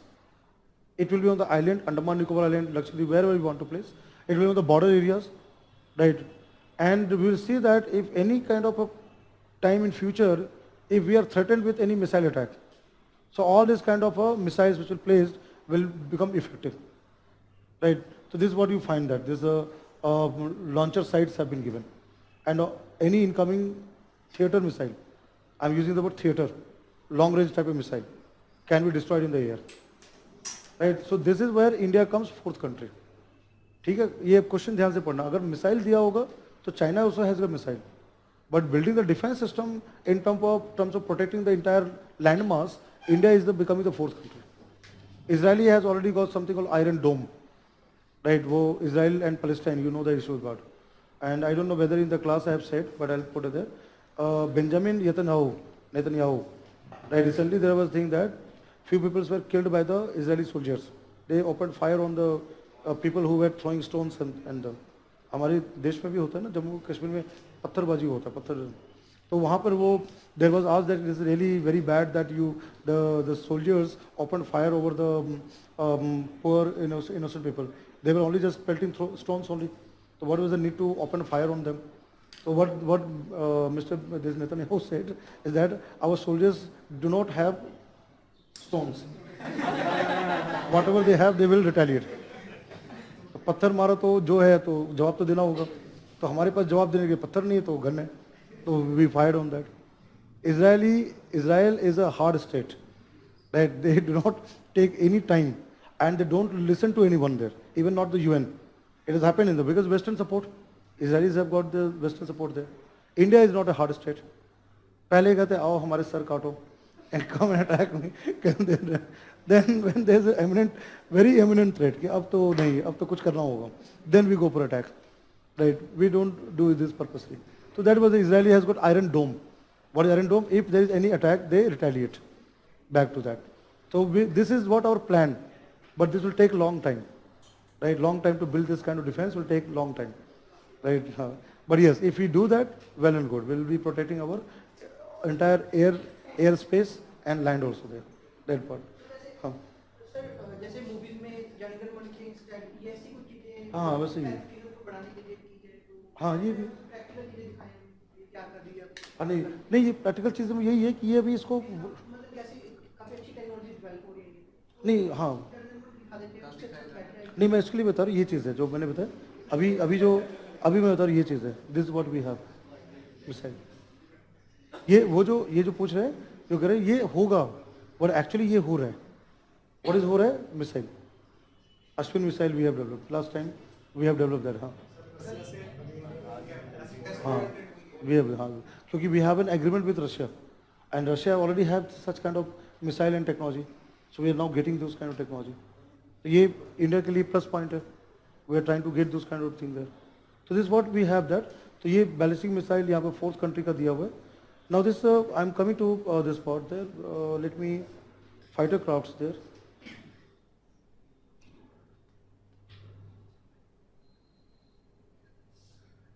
I have the document, let me see. Okay.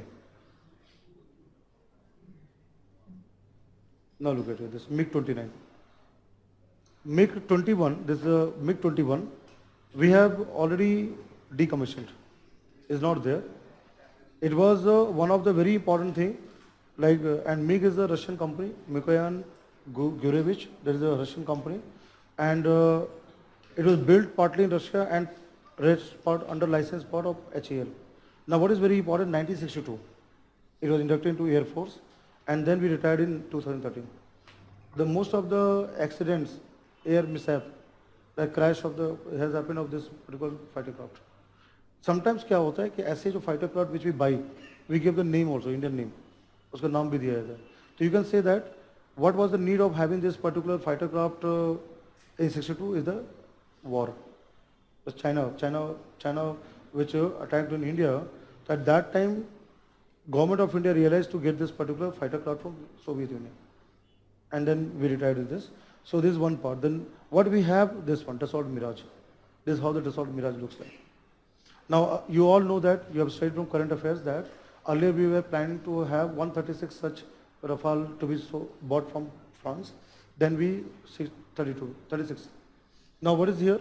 What I said, it is a dynamic targeting, air-to-air refueling. It also has got some sort of stealth features. And here this is features are there. So original, fourth generation. And it is a, see Tejas is also fourth generation, is also fifth generation. But one advantage of Dassault is, the Rafale is that it's called MMRC, multi-mode role combat aircraft. We can use for multiple roles there. But still remember that it's not the fifth generation. It will again come to 4 or 4 plus 4.5 generation there. Now this is what you have. Original manufacturer, French company, Dassault, and single engine. Now you can see there. What is said here? Single engine, fourth generation. Very clearly mentioned that. Then what do you find here? Inducted in 1980, and the name has been given Vajra there. Vajra in that case. This Mirage is the Mirage case. Same company, Dassault Mirage. Rafale is below there, I'm sorry. This is Mirage case.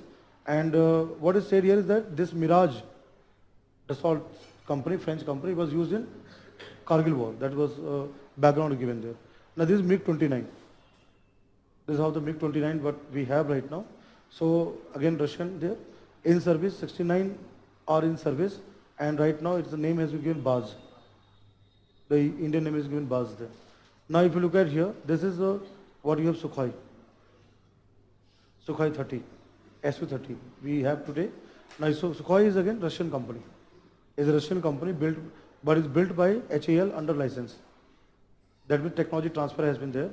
And now year of induction 2002, and then you find here in service and 220 are there, units in service. Right, this is what we have right now. And if you look at this part, what is given here is that, if you look at this sentence, I'll just mark here. This fighter craft, I'll just highlighting this fighter craft depicts the pure class of advanced Russian technology which is equipped with mighty French and Israeli avionics in terms of design. Because this has been built by HAL in India.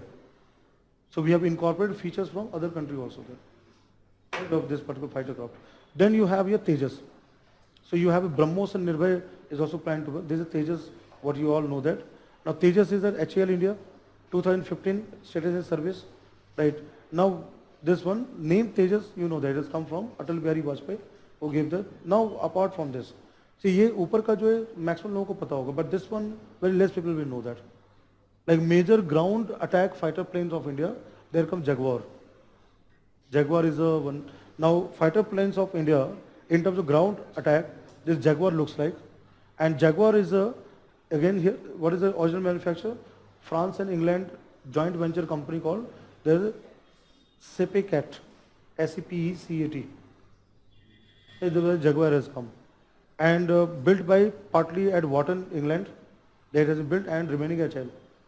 So many of things are now being developed under the licensing agreement. And here you have information on that. Then you find here year of induction 2015 in service and the name Shamsher is given. Shamsher Bahadur, jo hota hai, the name is given there. So that is the name of the Jaguar. Jaguar का नाम दिया गया. ठीक है, तो ये अब ये जो है ये भी कई बार आपने देखा MiG-27 है. This is a MiG-27. MiG-21 retired, MiG-27, MiG-29.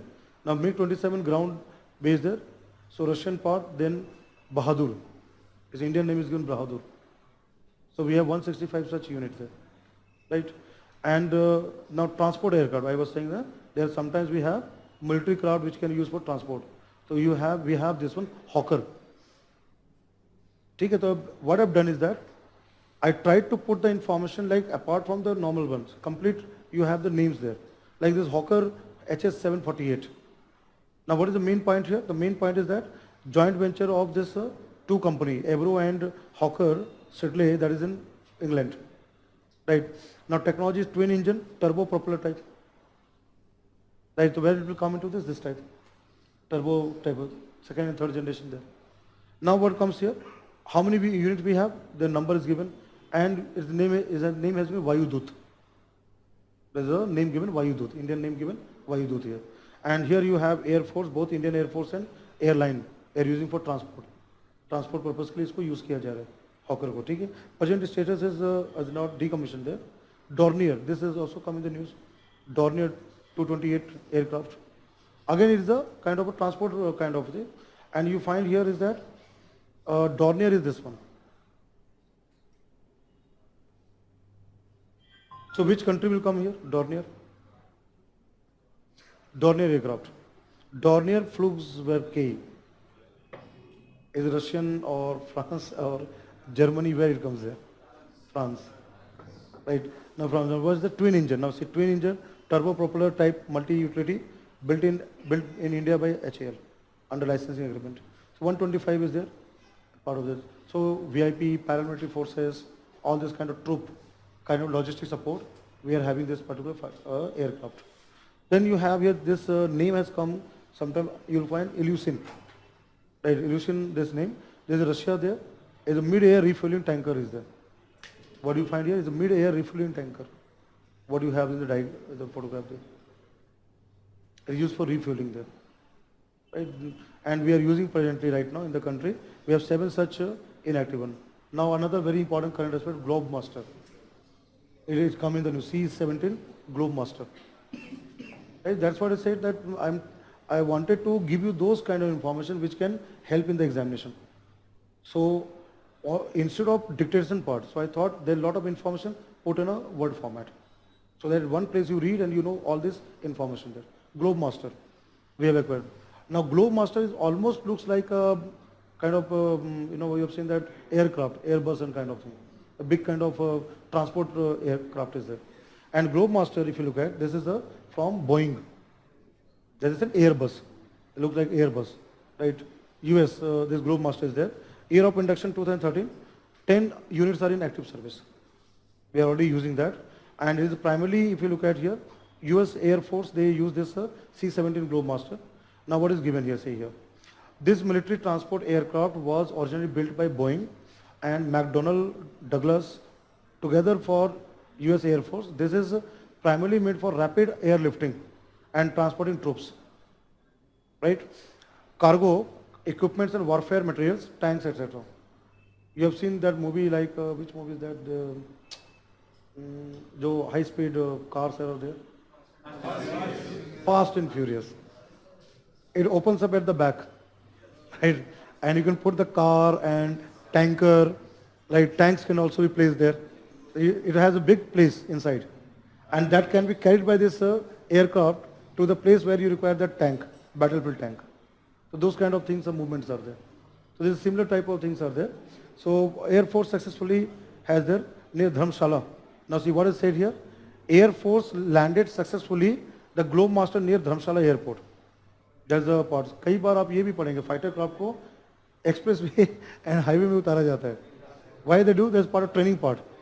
If there is any emergency landing, then can be landed on the highway.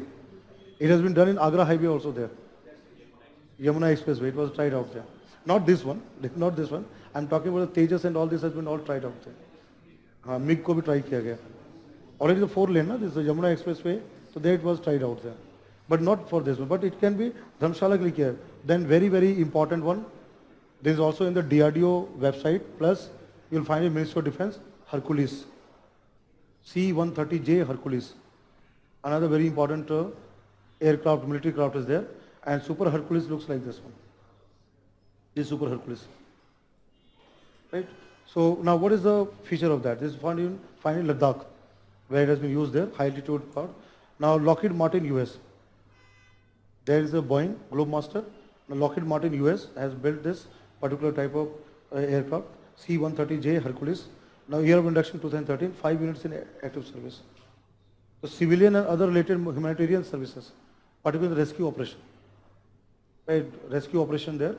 their search and rescue operation and all, this can be used. Okay, this is another important one, military craft. So this is one, and then Russia से अभी कुछ यहाँ पर हुआ है, जैसे कि मैंने ये लिख दिया, some other important transportation, this which has come from Ilyushin is there, Russia, Antonov AN-32 Russia, अभी ये है Gulf Stream 3 US, A-50 Falcon Russia, and then you have IAE Astra from Israel, the same, this what is it, Rafael, and then we have the Bombardier 5000, that is the Canada. All this example which I have shared in today's class with this document, just to make you aware that we are lacking. We are transferring the technology under the licensing agreement, but what happens that IPR comes. We cannot indigenize. So we can simply build, but something the company, the other company, US or French or England company, they give us for modification. So that part we modify. Tejas, when we say Tejas, is also not totally indigenous because the engine is not Indian. Right? Earlier there was a plan to build Kaveri engine for the fighter craft, but then it went all into that. Presently engine is GE, General Electric engine is there. That's where the Tejas works. Okay? So there is certain type of problem in terms of building the fighter craft and those areas in India. So that is one area where you can criticize. In mains exam you can criticize where we are lacking that. This is one of the point. Only one achievement Tejas, that is not a, in terms of, you can say is a achievement part because after 30 years we developed. But still India need to speed up to go for more technology upgradation or develop indigenous fighter craft or aircraft. That is what we are having, right? Yeah, okay. Development part I have also mentioned, but now let me go to factual part. That I have said different classes of warships we have in India. Frigates, corvettes, aircraft carrier, and I have also mentioned in the classroom two types of submarine, diesel powered electric submarine and nuclear powered submarine.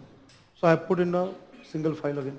So this particular one, so list of this Navy kind of thing. So let me start from the part of submarine there.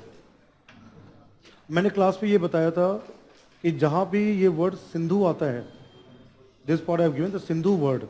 So you remember that these all are submarines. And these are all are conventional type of submarine, not the nuclear powered submarine. Now tell me which is the nuclear powered submarine which is bought by India from Russia? This part. I have clearly put on a table here. Submarine, if you look at list of nuclear submarine in India, the first nuclear submarine in India is Chakra. INS Chakra, which is the first one, you can see that. Akulya class. Right, so if any competitive exam, they give you Akulya class, Amur class, they refer to submarines. So this we have purchased. What is so important? It is powered by nuclear reactor, nuclear powered. And nuclear powered attack submarine in active service, this Chakra, we have bought this. Now, we indigenize Chakra into Arihant.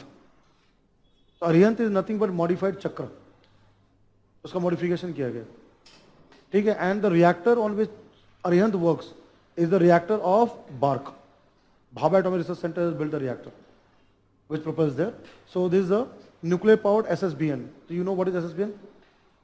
Submarine launched, this is a ballistic missile system. There you have this. And what is comes here? Equipped with SLBM. They have given the niche there, and this is October 2016. Then what we have? Aridhman.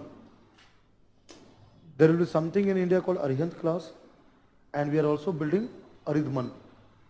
Now, why is INS Aridhman? Is a nuclear powered submarine there. There's a which is equipped with ballistic missiles, underwater missile, more powerful than Arihant. ठीक है, तो कभी भी किसी exam में question आता है nuclear power, तो Chakra and Arihant. If any question will ask, remember Arihant also, right? Rest of this others what you come across will be diesel powered, conventional. And one way where you come across this word, Sindhu word is there. All have now this conventional में कभी दो ये भी आया हुआ. INS Calvary was in the news, but INS Calvary is not from Russia, from France. I've already mentioned in the classroom. Project 75, under which we are building that. Sindhu Ghosh, all these are conventional type. Sindhu Raj, Sindhu Veer, Sindhu Kesari, Sindhu Kirti, Sindhu Vijay. Long list we have. Right. And then we have this Chakra detail and all given the Akula class there. Okay? Then apart from submarine, if you look at the class of the here frigates, many classes बताया था frigates which are used for any kind of attack or combat kind of thing. Now see here, frigates. So what is a frigate? So I put a frigate. Frigates are generally called as those warships which are used for speed and maneuverability. They are of different sizes and have many different roles. Frigate, fighter craft is air. Frigate, we are talking warship, ship, jahaj, pani ka, water ka, this body, not the fighter craft, right? Now here, INS Shivalik, stealth guided. Now see that you'll find stealth feature all mentioned that stealth guided missile frigate there, right? So you have to know what the current one, not the older one. Just for the information, I have put across here all these names. Like I'll tell you here, बहुत आसानी से इसको ऐसे याद करना है. Shivalik class में it is all named after mountains. So there INS Shivalik, Satpura, Sahyadri, 3 है. They form the class, right? Then comes Talwar class. Talwar class there is INS Talwar, INS Trishul, INS Tabar, INS Teg and Tarkash and Trikhand. 6 है. right? 6 यहाँ पर नाम हो गए 6. फिर यहाँ पे क्या है ब्रह्मपुत्रा क्लास, नदियों के नाम पे. तो INS ब्रह्मपुत्रा, INS बेतवा, ब्यास, गोदावरी, गंगा, गोमती, 6 ऐसे नाम दिए हुए थे. ठीक है. Then biggest warship, which is the biggest warship? I said Kolkata class. So now I have given here Kolkata class and all this destroyers there. They are called destroyers. Combat operation. So there you have Kolkata. So Kolkata class has got. अभी ये news में भी रहा है last 2 years. INS Kolkata, INS Kochi, INS Chennai. All have been commission कर दिया गया. And then you come Delhi class. तुम्हारे शहरों का नाम है. INS Delhi, INS Mysore, INS Mumbai. 3 are there. Then something called Rajput class. INS Rajput, Rana, Ranvijay है. रणविजय भी है, रणवीर भी है. 5 है. ऐसे खतरनाक नाम दिए गए. But I have given you though there we have hundreds of them. We don't have to go into that. The latest which are there comes in the news. The 3 class I have mentioned you that. ठीक है. तो ये Rajput class अभी है use में हो रहा है. Delhi class and what have given Kolkata class. Right names. This just see less chances, but in case comes in the exam, just be aware. क्योंकि मुझे इसलिए ये सारी चीज बताना होता है कि कल जाके एग्जाम में आ जाए तो आपको बल्ले बल्ले हो जाए. You know that exactly. There is a Ranvijay and Ranveer and all this one. You know what is it called? Destroyers. So what are destroyers? They carry missiles. They attack. They attack the enemy warships and all this part. Then what I've given in the last year, aircraft carrier. And the table I have, and then information. So what do you have here?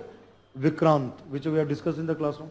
So one Vikrant and another Vikrant is coming. Virat is gone, then again new Virat, right? And then Vikramaditya there, right? Now see Vikramaditya here. What is there? On a goodwill mission to Maldives, it was sent Vikramaditya.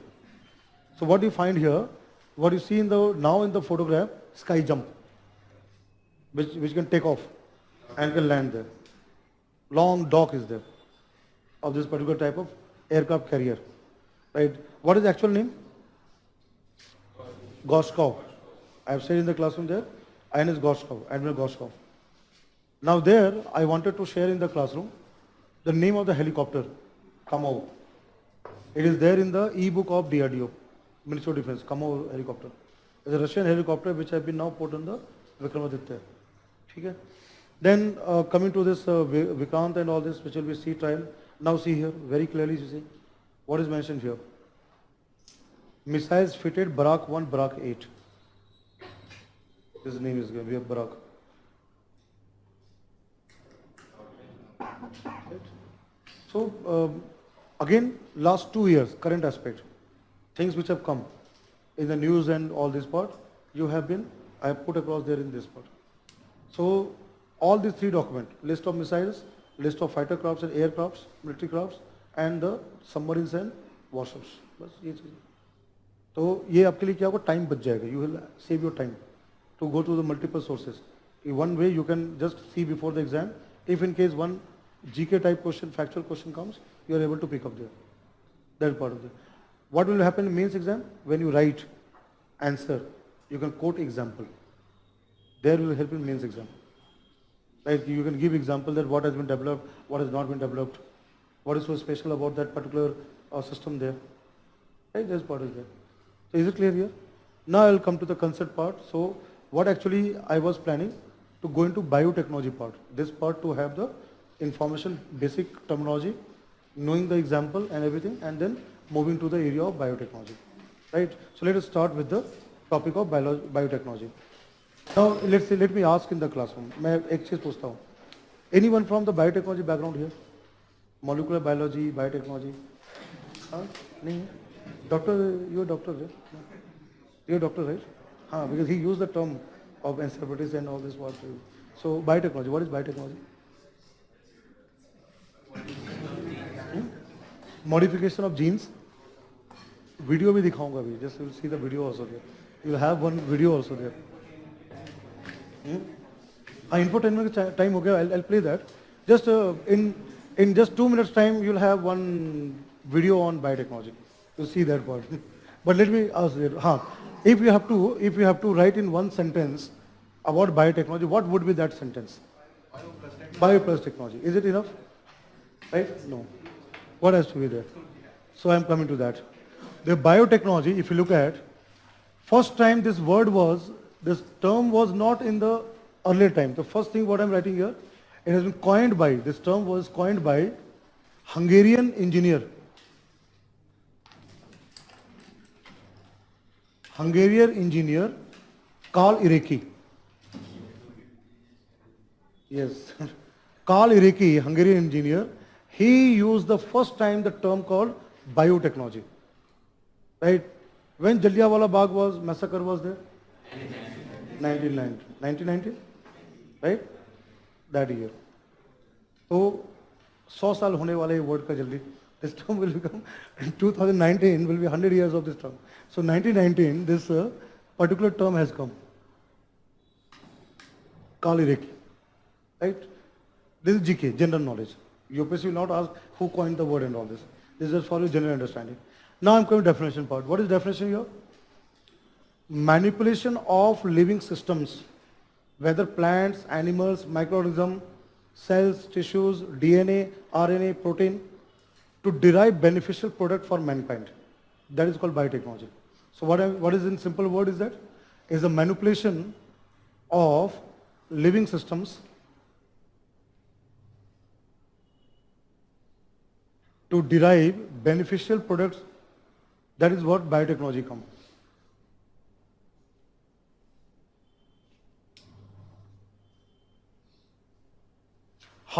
What techniques we should think of making such modification, such changes, which can help our own kind of use, consumption, survival.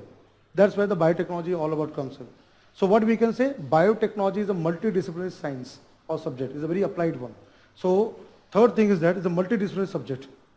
Many disciplines and their principles comes into biotechnology. So what comes into biotechnology?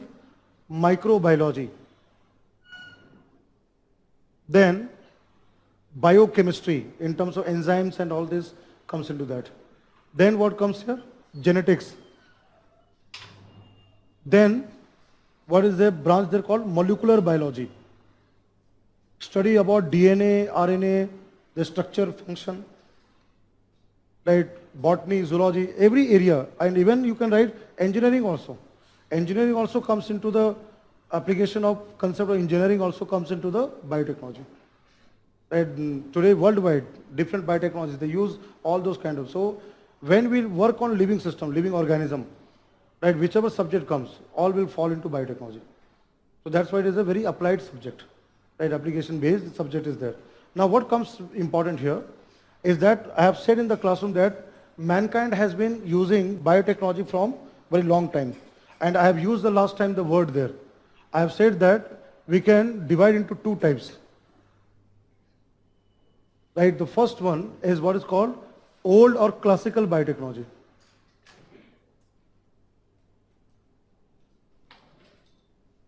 Right, and second is what called new or modern biotechnology. New or modern biotech. Right? Old and classical biotechnology is that, मैंने class में बताया भी था, when primitive man, cave dwellers, right, became a pastoral man, right, from nomadic life when humans became civilized. So what we started doing? Agriculture. Right, settling down near to river or river basin, starting agriculture, right, agriculture man. So when we started producing food grains, biotechnology came into existence, right? So what is food? The first thing, crops, food, agriculture, right? What is second thing? Whatever we excess we have, we convert into some other form. Let's say bakery, khamir, yeast, Saccharomyces cerevisiae, right? Today, simply we make duffing of the bread or cake that is based on aspect of microorganism. What is the microorganism? Yeast. We are using that. Second, wine making, that is the breweries, Somras Madira, right? Fermentation, that comes fermentation there, right? So there are fermentation, industrial fermentation, right? King of good times. What this? Kingfisher, right? King of good times. What is that? Ah, that is the thing there. Ooh la la la. That is what is called. There's some industrial biotechnology, right? Fermentation part. And second, desi. Pawa, right? Pawa happens there. जो कि घर में भी कई बार बना दिए जाते हैं, but हमारे घरों में नहीं होता है. Like you know, tribal people, these people cannot use the high sophisticated fermentation to make wine. So they use rice and all those kind of thing and makes there. किसी ने try किया है वो? नहीं किया है, ठीक है. नहीं करना है, सही बात नहीं है. But I'm saying there is a as old as mankind. What I'm saying, this is what we are doing from so many times, right? So many years. And what is very important? Normal day-to-day life. What do we have? Yogurt, curd, lactobacillus, ferment, milk into curd. And you'll be surprised to know that lactobacillus, let me write this name, right, lactobacillus, this is a bacteria, is a national microorganism of India. As you have national animal, national bird, national plant. So what is this? It has got the very good status. Indian government has given national microbe of India. Why Indians are obsessed with all milk and milk products? It is national microbe of India. Everybody know national animal tiger, national bird peacock. So you have now new national name there. Microorganism lactobacillus. Where do you find? Stomach, milk and all this part, right? So this all comes into that. Curd making and all this part. Now what is new and modern biotechnology? This also I have said in the classroom, which you know that genetic modified organisms, GMOs, right, or sometimes called living modified organism, LMOs. And we have taken all those examples and everything in the classroom. Then what comes here? Biofertilizer. Now we'll learn about all the concept and details part of it. There I have just simply dropped the example. Biofertilizers, biopesticides. Can you name any biofertilizer developed by Department of Biotechnology? Can you name any such example? Right, this is what I'm asking. This is what UPSC asked. Something used, and there was a question asked in the UPSC exam about that biofertilizer. Because whatever question has come in last 7 years in biotechnology has all linked with DBT development. What is the name of that biofertilizer which is being used today in agriculture and developed by Department of Biotechnology? A question I have है mycorrhiza. क्या question है? mycorrhiza. क्या है mycorrhiza? What is mycorrhiza? Fungi, symbiotic fungi with roots of higher plants. Right? And question was 3 statement. What is the application? Can you say what is the application there? Let's say example here mycorrhiza. Nitrogen fixing? No. What is mycorrhiza? Biofertilizer means what? Which add nutrient to the soil. But something else was asked in the exam. That's what I'm trying to ask in the classroom. What are advantages? What all things mycorrhiza can do? Okay. It stays in symbiotic relationship with leguminous plants, not the roots of the That is rhizobium. That is a different type. That is bacteria. Here is a fungi, fungus. क्या क्या इसका लाभ है? क्या इसके लाभ है? Advantage? Complex molecule to simple molecule में से uptake easy हो जाए. Very good. डॉक्टर साहब ने बहुत अच्छा बताया. Right. Phosphorus uptake. Uptake of phosphorus from the soil. Right. What is he here said? Very important thing.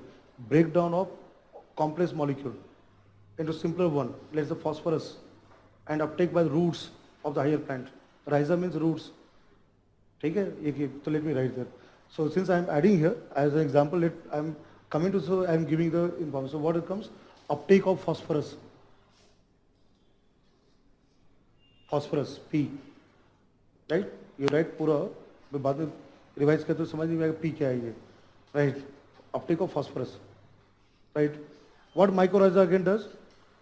Prevents plants from death because of water stress. Right? What is here? Protects from, it protects plants from less water, there's water stress. किस तरह वो करता है? ये fungus जो है, this fungus is filamentous, they spread, so they increase what? Surface area. Did you understand? This fungus is what? Filamentous. धागे जैसा है, धागेदार. So they, what happens? Spreads to the root. So they will have what? More surface area for absorption. That will help in the water part.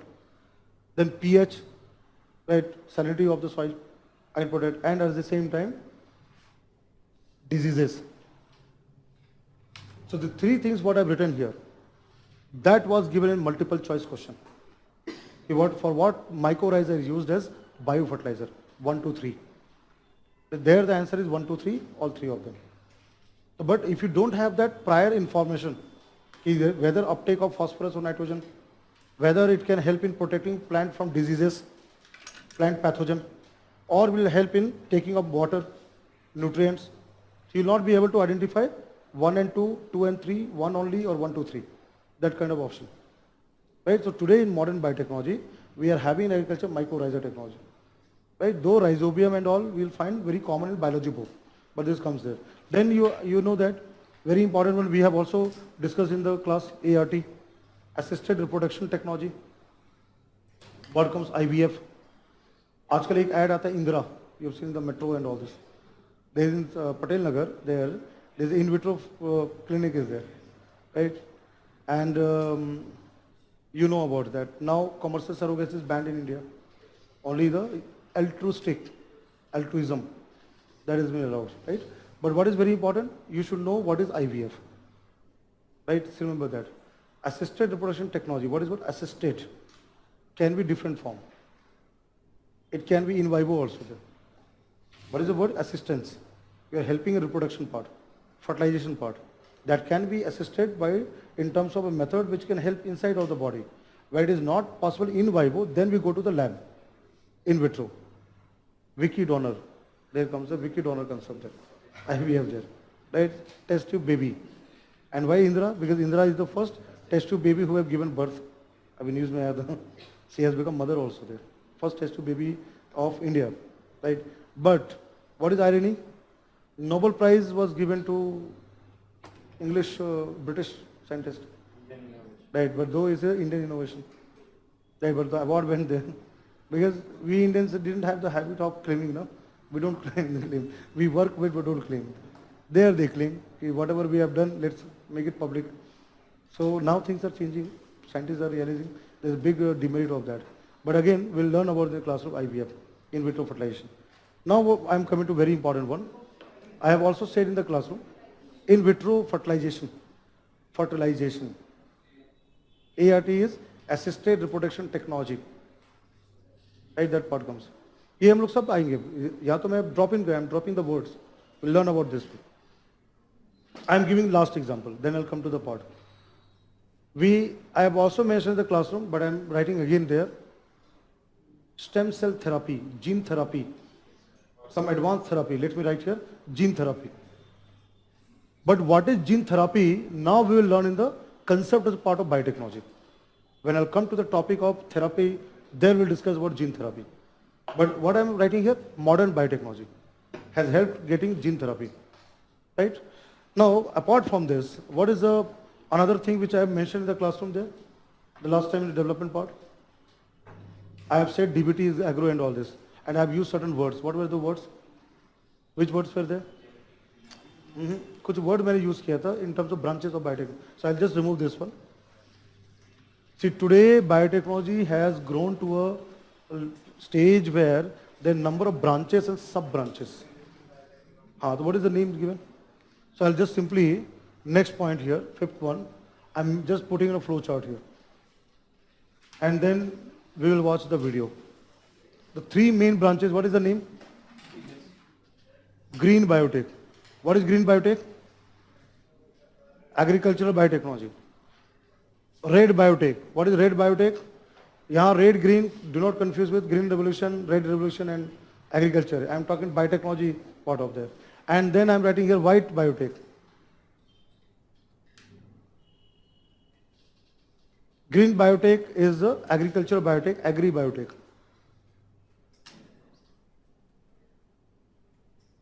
Red biotech is medical biotechnology, medical biotech.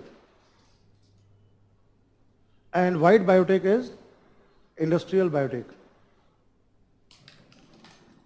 Apart from that, this year 2017, the question was on environmental biotech. So if you look at other branches, there many are there. I'm just writing few of the name. Apart from these three major branches of biotechnology, what comes there is the environmental biotechnology. And we will learn the concept in the classroom about bioremediation, phytoremediation.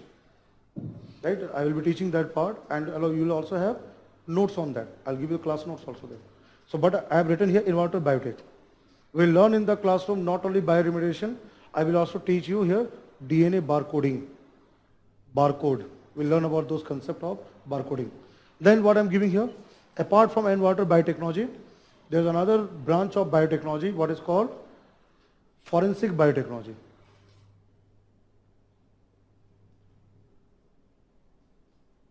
Right, you know that, forensics, right? And one good example which we'll learn in the classroom, technique of DNA fingerprinting. Right, we'll be learning in the classroom what DNA becomes fingerprint, how DNA fingerprinting is carried out. Right, that part will come to that. So that comes here, DNA profiling or DNA fingerprinting test. Then comes what? Apart from this, marine biotechnology, what is also sometimes called as blue biotech, is another emerging area of biotechnology. Then what comes? 2016, last year, there was a question, bioinformatics.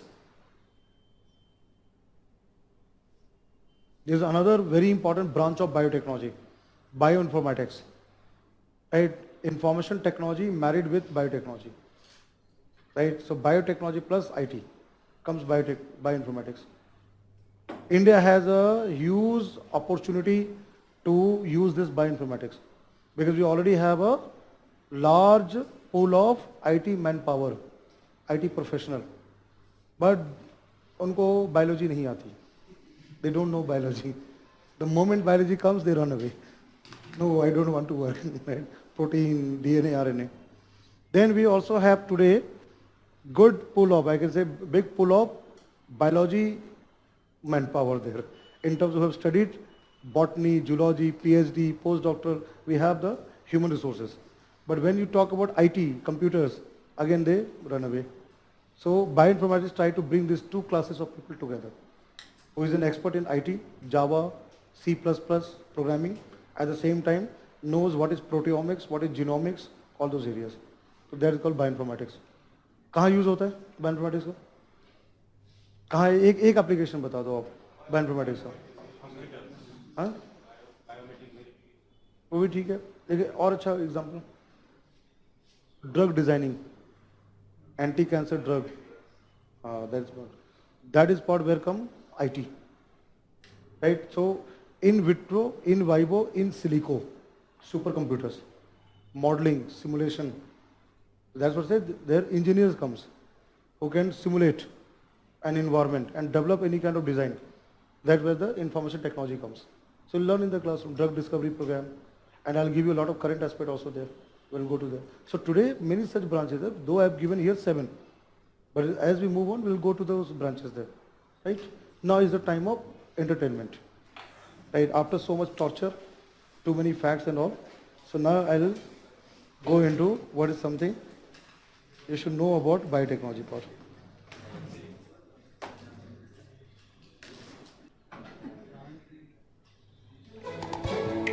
And introduction. The light is there. There's a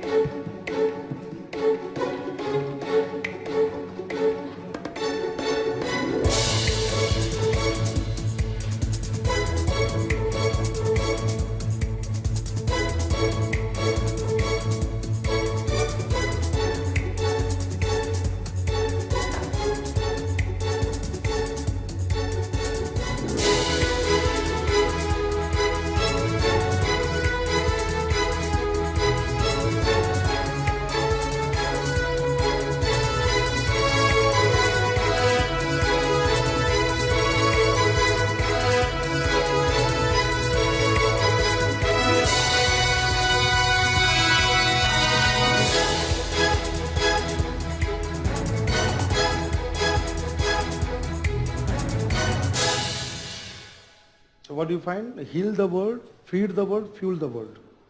So these 3 terms have been said. And today it is a big industry. India also has a very rising industry on in field of biotechnology. That facts and figures, I'll come to that. But this is very informative documentary which I'm playing right now. Very informative and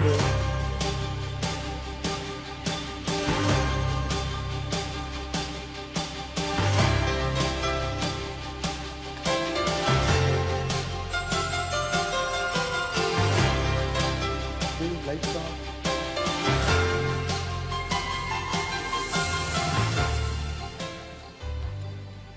The history of humankind is marked with significant achievements, often inventions or discoveries that improve the human condition. What will history write about these innovative days of biotechnology? Will it say how we advanced to new heights? Our understanding in response to serious disease? That we used biotechnology to meet and surpass the world's ever-growing demand for food? And that we learned to produce clean, renewable energy? Or will history merely state the obvious? Biotechnology is improving the human condition. Biotechnology, healing, fueling, and feeding the world. I think any new technology, when it's first introduced, causes some concerns, either health or environment or religious concerns, and all of them have some basis in fact. When insulin was first introduced, there was concerns that we were now trying to take a human hormone from a bacteria, and would it be safe? Would it have some secondary effects?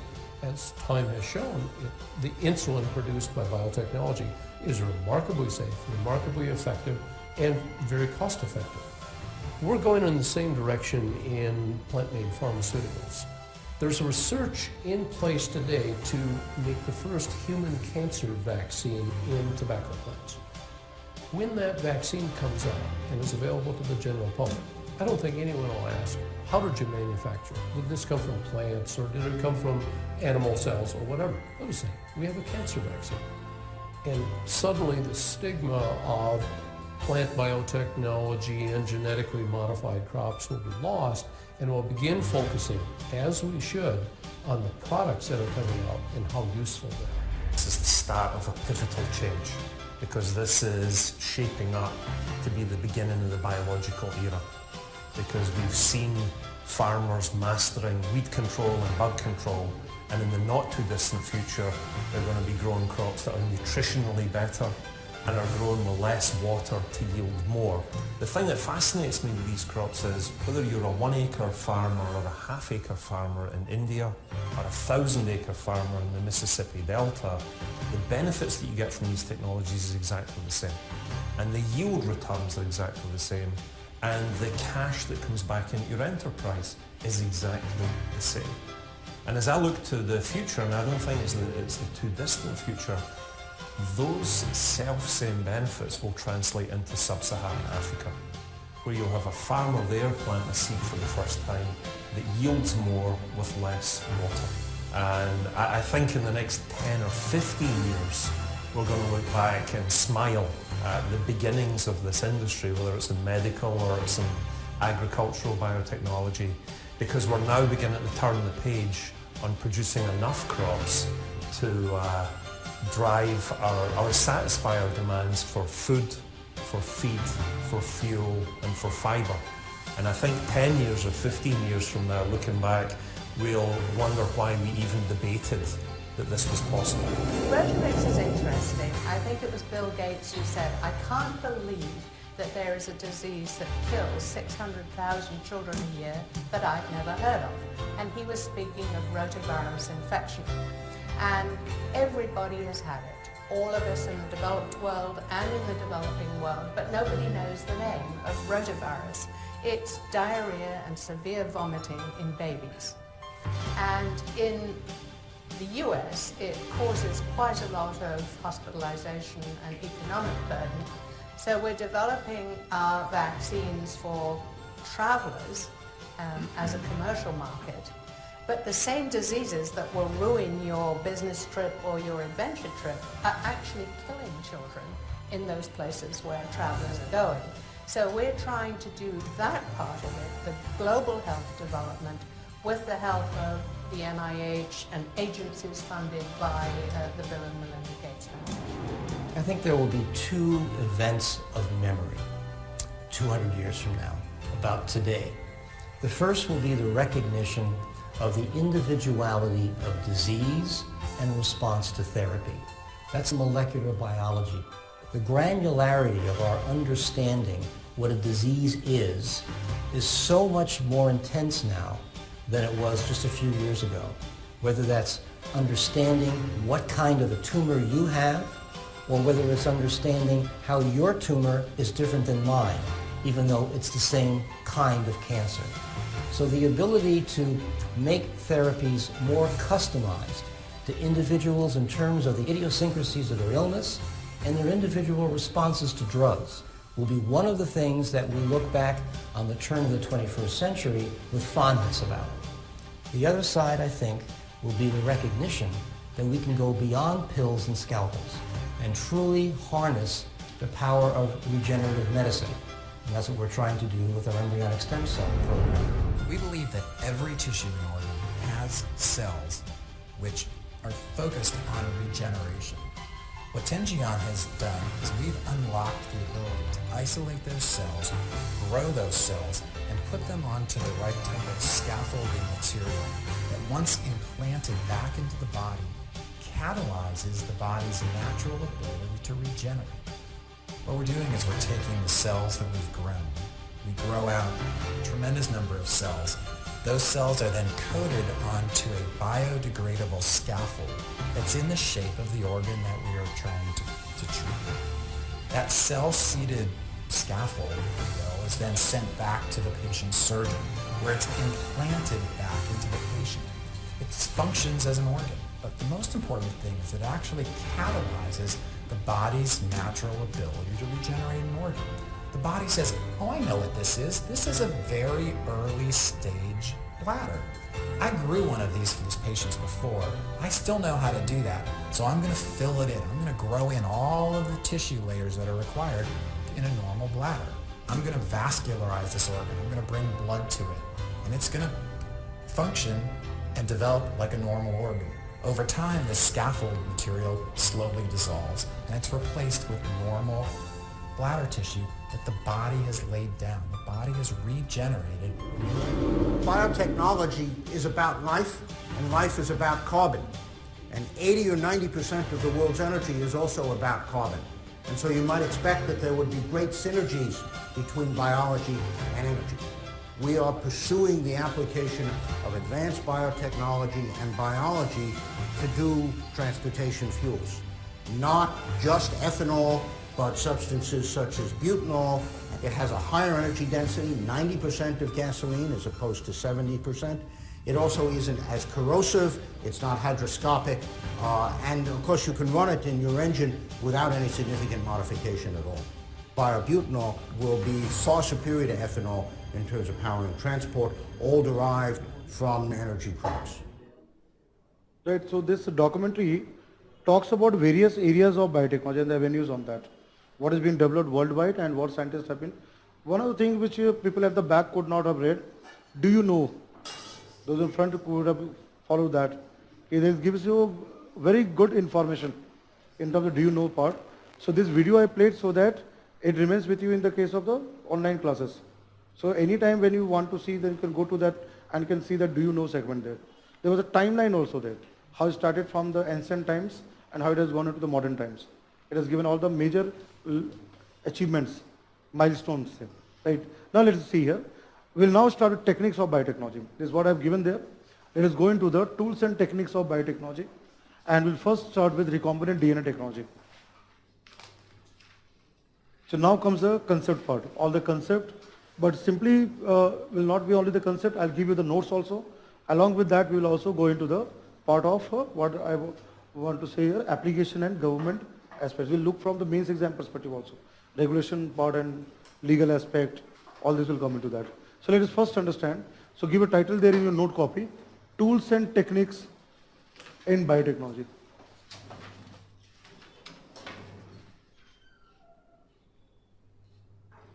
Because when you solve the question there, such kind of a technical word will come there, technical parts. And the first which I am coming across, that is what is called recombinant DNA technology.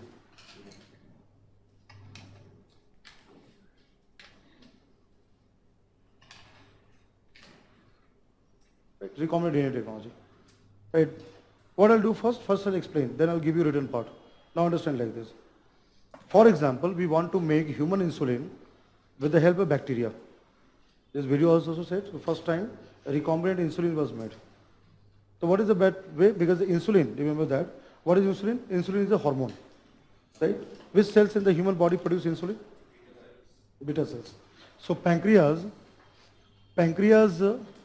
here, there is a called beta cells of Langerhans.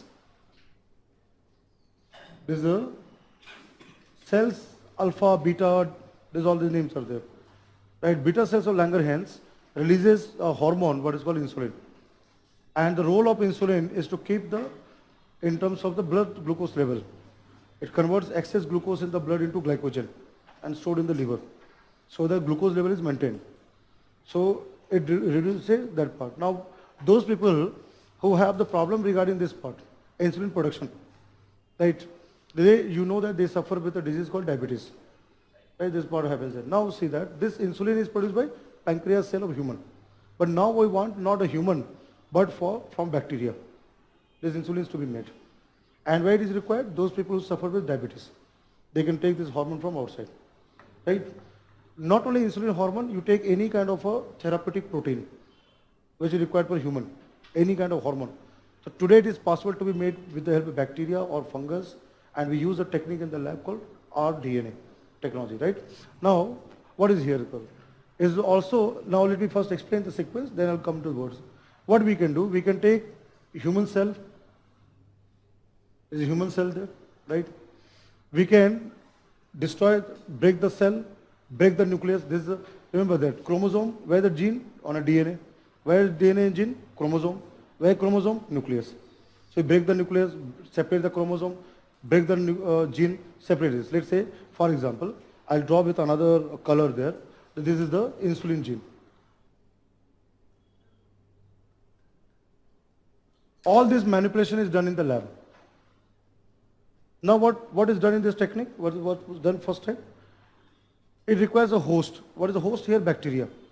And there's one type of bacteria which I'm drawing on the whiteboard, what is called E. coli bacteria, Escherichia coli. This is bacteria, E. coli bacteria. Now see here, when we say bacteria in biology, from microbiology aspect, bacteria are called prokaryotes. And a word आता है prokaryotes बोलते हैं, क्योंकि bacteria doesn't have a nucleus. A plant cell, animal cell has got nucleus, chromosome.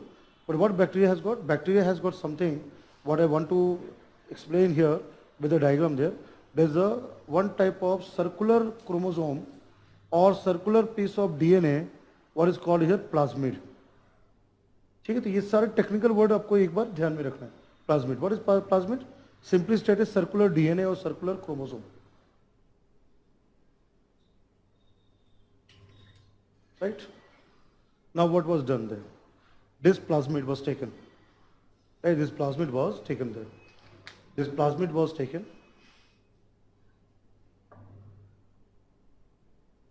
Right? In the lab, and it was cut. It was cut with the help of like an enzyme. There is certain type of enzyme in human body also. Bacteria and other organisms also contain. It was cut open. It was cut with the help of an enzyme called restriction enzyme. Restriction endonuclease enzyme is there. Right? Restriction endonuclease. This kind of, you'll find this kind of name generally comes in the state PCS exam. They do ask the question, what is the name of enzyme which cuts DNA? Right? Restriction endonuclease. What is so unique about this enzyme? It recognizes some kind of site and then like molecular scissor cuts open. So what will happen there?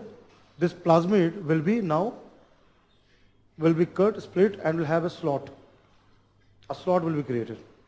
And this slot can be filled with this human insulin gene. We can add here.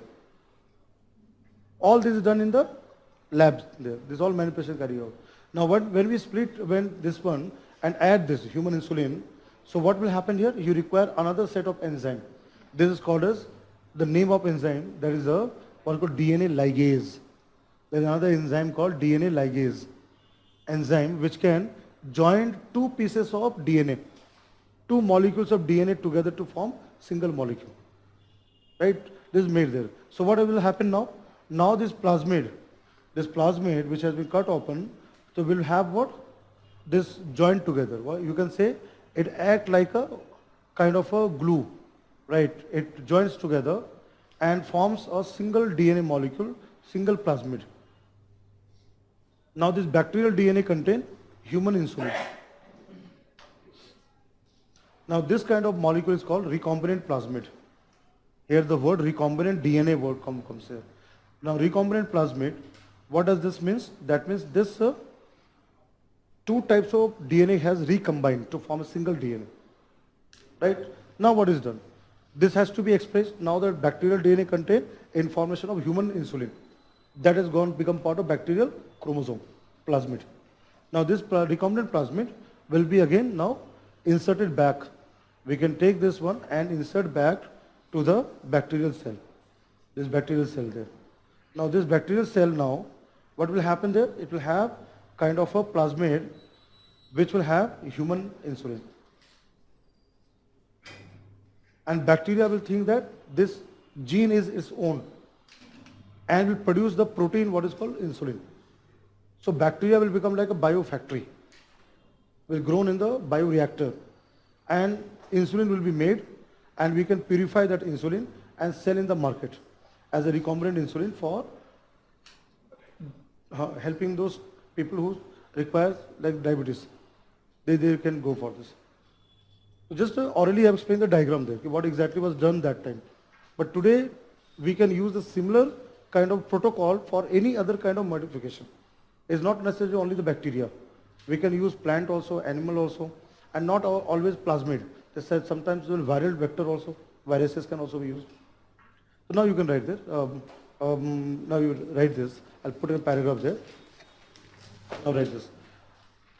It is also referred to, what I've given, recombinant DNA technology. So you can write, this technique is also referred to gene cloning. G-E-N-E, gene cloning. The word cloning comes, C-L-O-N-I-G. Gene cloning or genetic engineering.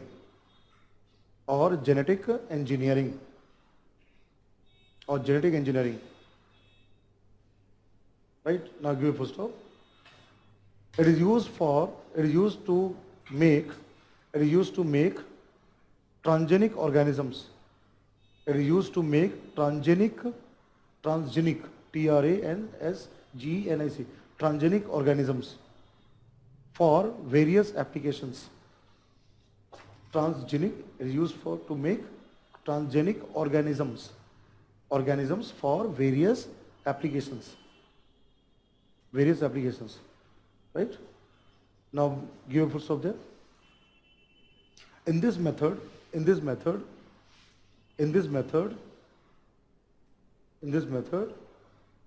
gene from one organism, right? In this method, a gene from one organism can be transferred to another organism with the help of a vector. Transferred to another organism with the help of a vector, VECTOR, such as plasmid. Here I have written the word such as plasmid. But again remember that there are different types of vectors. That depends what type of organism we are transferring. Okay? So with the help of vector, after you full stop, same paragraph write. Or now write this.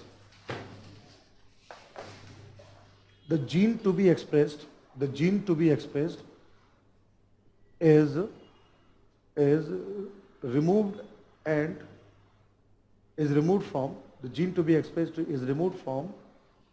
from the donor cell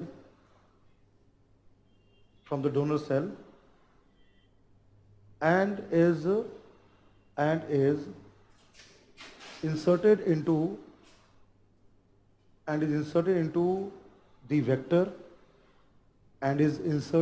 the vector with the help of two enzymes. Inserted into the vector with the help of two enzymes. Dash, just give a dash. Same sentence here, dash. Restriction endonuclease to cut the plasmid. Restriction endonuclease to cut the plasmid and joined with the foreign gene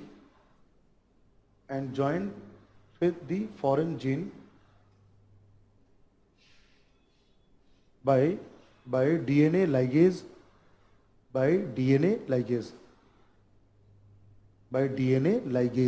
Ligation means joining together. Now give full stop. What do you do? Just underline restriction enzyme and DNA ligase. I have given two enzymes and then give a dash. Restriction enzyme to cut the plasmid or the vector and join by DNA ligase. Two enzymes. Now after give full stop, you write. The recombinant DNA in the form of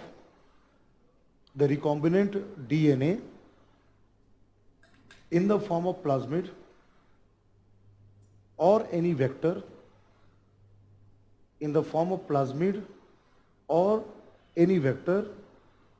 is inserted into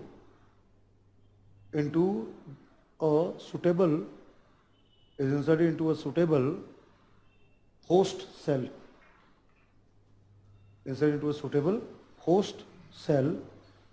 To express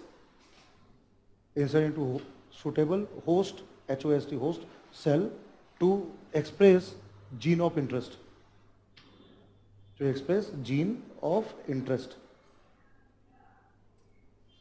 Right, to express gene of interest. So that host can be plant, host can be bacteria, host can be fungus, host can be humans also. So that is what I have given a general word there.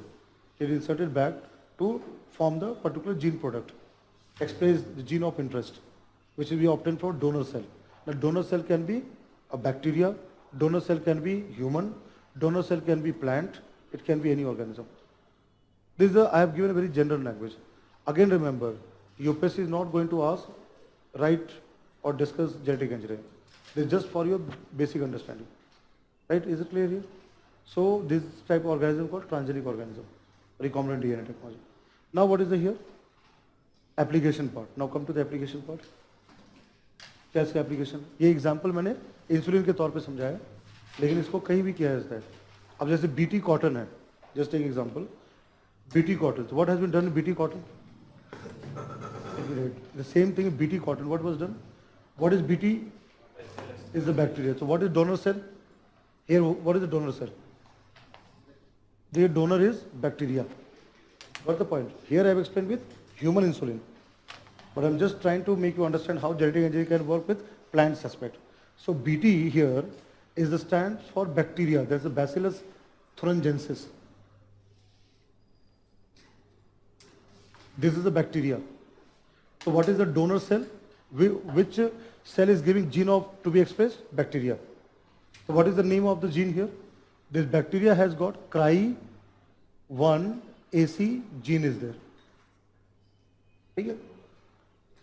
What this gene makes in bacteria? Endotoxic protein. That is what. Now what scientists have done here? Scientists have taken this gene and where it has been inserted? Through with the help of vector. Now what will be vector here? Virus. Will not use the plasmid. Some other, because we have to put inside the plant cell. So inserted into, let's say, cotton plant. So cotton plant here, cotton cell is what? Host, where this BT is expressed. And what the plant does, this bacteria, this makes a protein called endotoxic protein, which kill insect and pest. Right, this insect and pest will be killed because of this protein. But now this gene has gone into cotton plant. And cotton plant think that this gene, bacterial gene is as its own and make what? Protein. So when the insect will feed on the plant, will get this protein and will die. Right, that is what the concept has come. So now what is it? Human gene into bacteria. And bacteria is expressing there. Bacteria gene into plant. Plant is expressing there. So we can do what? Plant to plant, right? Plant to bacteria, bacteria to plant. All this kind of a transfer can be done. Human to human can also be transferred. Human to bacteria is transferred. Right? This all manipulation is done. That's what is called transfer of gene, transgenics.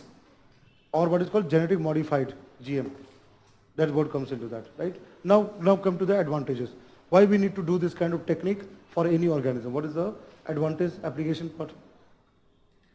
ये सब पता है आपको बताओ? This we have discussed also in the classroom. Here I have given the concept part, what is there, but now tell me there. That's what I said. I will teach the technique, what is there, molecular biology, come to the advantage, disadvantage, issues, all this, both from prelims and main exam. Now let's come to the application part. So what is the benefit here? Desired quality can be introduced in hosts like pesticidal and insecticidal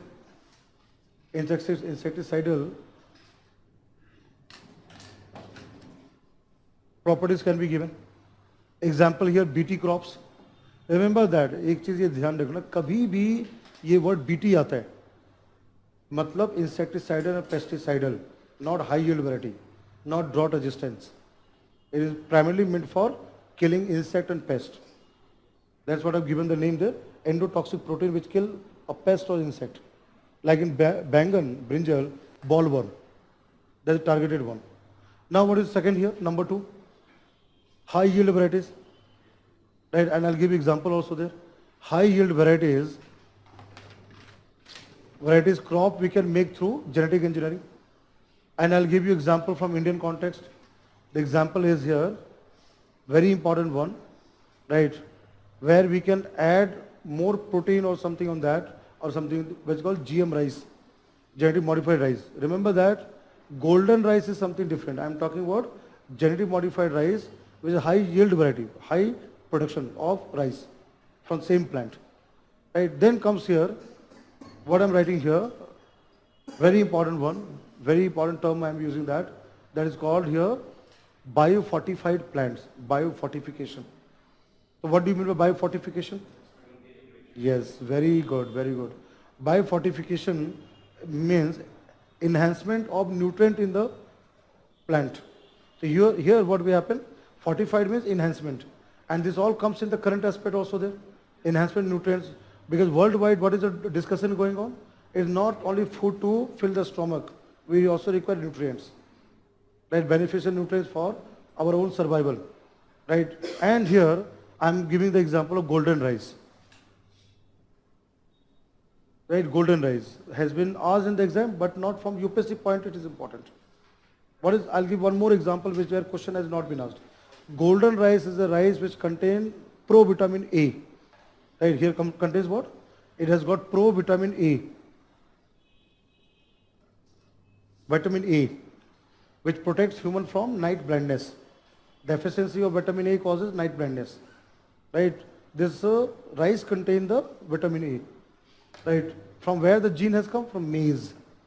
मक्का है ना जो बाजार में खाते हैं वो क्या बोलते हैं हिंदी में भुट्टा another हाँ corn is भुट्टा and again one more is word मकई हाँ नहीं एक वो भी है वो जो बना के करते हैं गरम करके करते हैं चले है हाँ चले ही यार बारिश के टाइम खाने में बहुत मजा आता है right is good so pro vitamin A so from maize from मकई it has gone into where चावल rice has got right golden rice clear अब जो नहीं पूछा है वो भी बताया तो हमें विवेक 9 there is something called Vivek 9 anyone is in the class to Vivek named विवेक किसी का विवेक नाम है नहीं है क्या है विवेक 9 high protein maize it contains protein right what is the Vivek 9 it is a high protein maize variety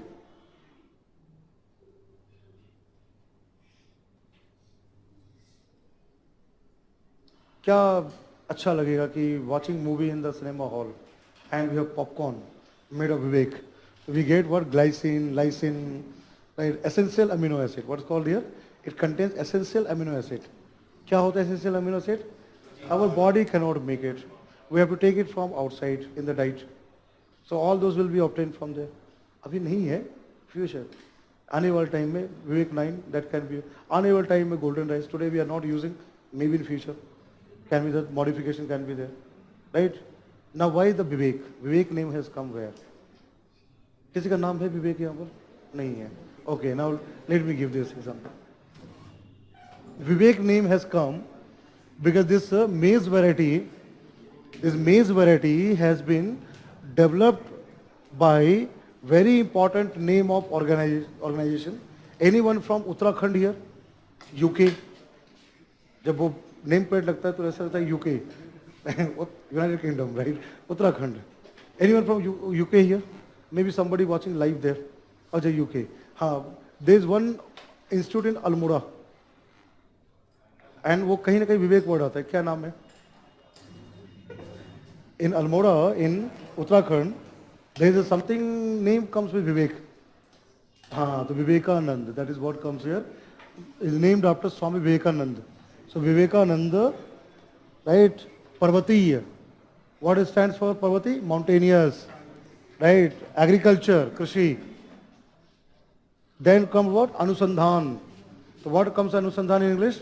It means research. And Kendra. What is the Kendra? Center. So there is a center named Vivekananda Parvati Krishi Anusandhan Kendra. So that's why this maize is called Vivek. The name has come Vivek there. Almora in Uttarakhand. This name has come. Now, two more, then after that I'll come to the negative side. Fourth one, drought and flood resistant rice. And why it is very important for India? You have studied disaster management. Uncertain climate because of global warming impact. Right, monsoon, La Nina, El Nino. El Nino has more impact. Monsoon effect. Right. Then what happens here? Next, temperature tolerant, high temperature, extreme temperature tolerant. Extreme temperature tolerant. And I'll give you one example from this perspective. What I'm writing the example here is that there is something called strawberry. Right? GM strawberry. So let me write here. Genetically modified strawberry. Where we grow strawberry? Mahabaleshwar, very good. Mountainous region, hilly area. Are the strawberry tall trees? No, short height. And what happens in this strawberry? They get damaged by frost. So what is the GM strawberry? It is a frost tolerant strawberry. And where the gene has been added is a frost tolerant. It will not get damaged because of frost. And where the gene has come? The gene has come from a bacteria which you are aware, rhizobium. Rhizobium is what? Nitrogen fixer. Where do you find leguminous plant? The bacteria rhizobium contain a gene which is cold insensitive, cold tolerant. तो यहाँ पे जो gene जो है, it has been added from rhizobium bacteria.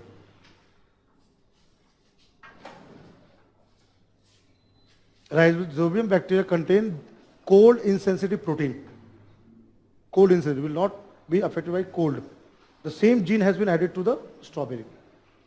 So that example comes, right? Now tell me the negative side. There is a positive side have come. Why the people are so much resenting against GM mustard and all this part? Side effects. Is it a proven one? It will have health impact. So first line of argument comes health impacts. Okay? And particularly well, GM food, the food which we eat. Do we have such food in the market? No, vitamin is not in the market. What about coming from outside? Do we have in the market such kind of food or things which have been imported in India and we are eating that? Though BT, brinjal and all has not been commercialized. Is there anyone in the market? Does Indian law allows for import of such GM varieties? Wheat from the USA. But we are not doing that. It's not there. Because as per the law, but I'll tell you that government has a policy where recently it has come in Hindu paper also there, where we can go for GM food in the market.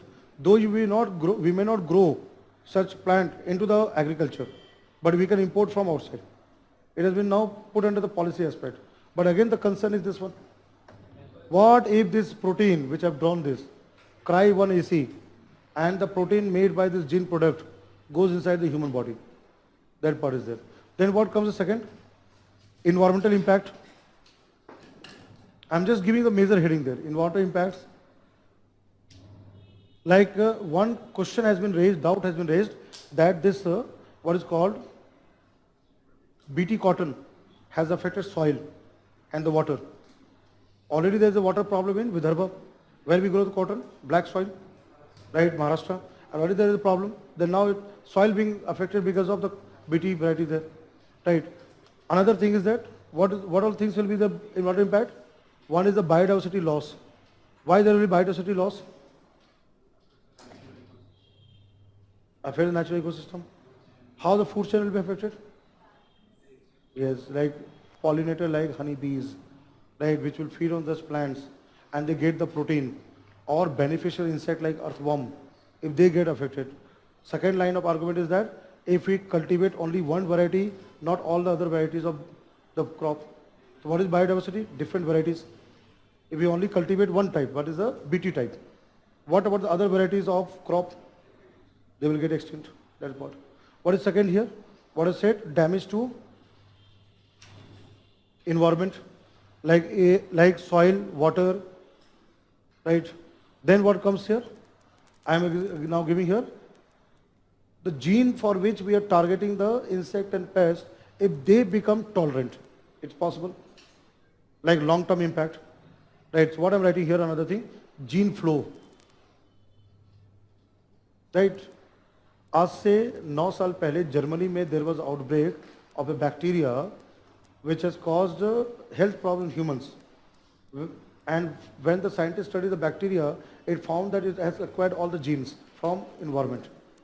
So that is what called gene flow, which can be taken from outside, right? So here gene flow could be there. Then what comes here? Pest tolerance. The pest or insect, they become tolerant to BT variety. So you can give many arguments in that case. And what is third point here? Third point, what I'm coming here, economic impact. Explain what is economic impact. Any example there which can lead to economic impacts?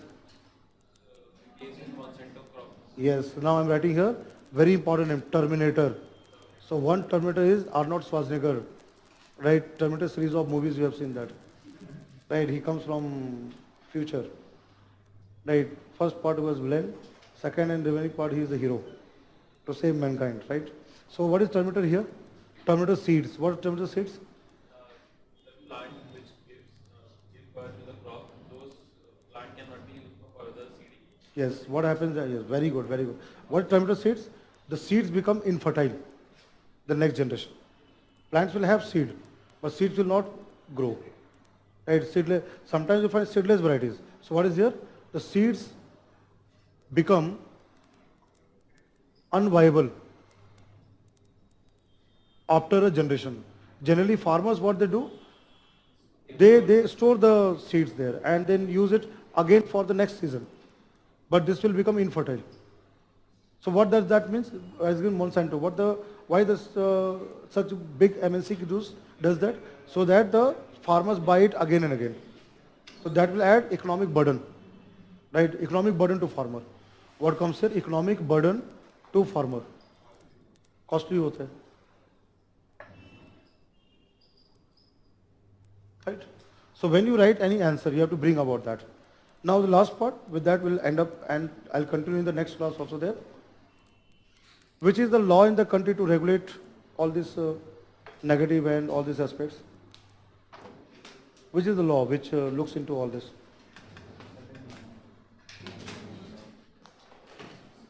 We have discussed that, no? We have discussed one name there, body.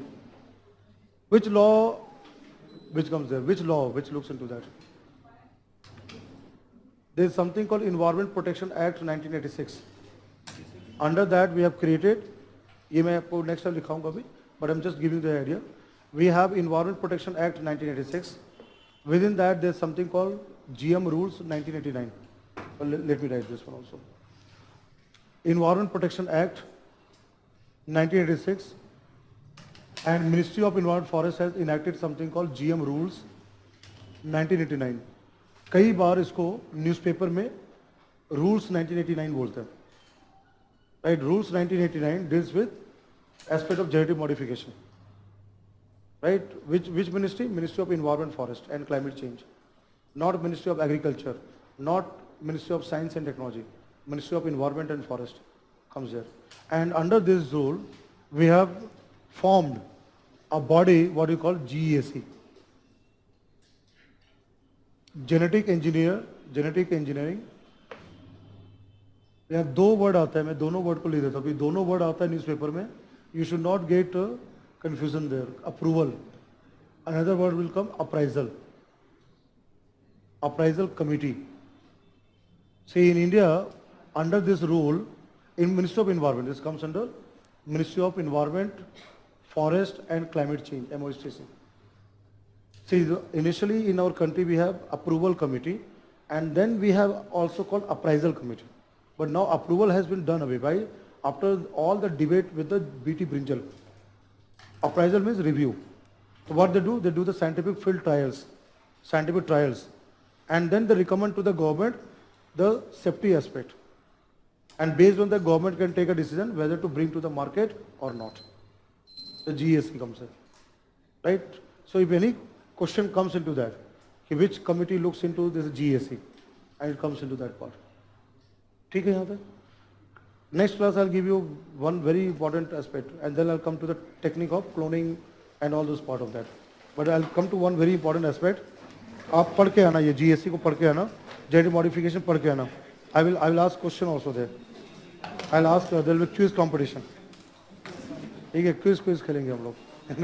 I'll ask the question there. To read about the GM and come. I'll ask a certain question there. Right? Is it clear here? All right? समझ में आ रहा है? ठीक है, पक्का? हाँ, जो मैं पढ़ाता हूँ बस वही पढ़ो आप. This is biotechnology, there will be more than sufficient. You don't have to go to the molecular biology, right? So we will meet on 16th August. और मेरे प्रिय देशवासियों, भाइयों और बहनों, आप सभी को 71वां 71st स्वतंत्रता दिवस की ढेर सारी शुभकामनाएं. धन्यवाद. जय Hind. Happy Independence Day. Right. Okay, thank you everyone.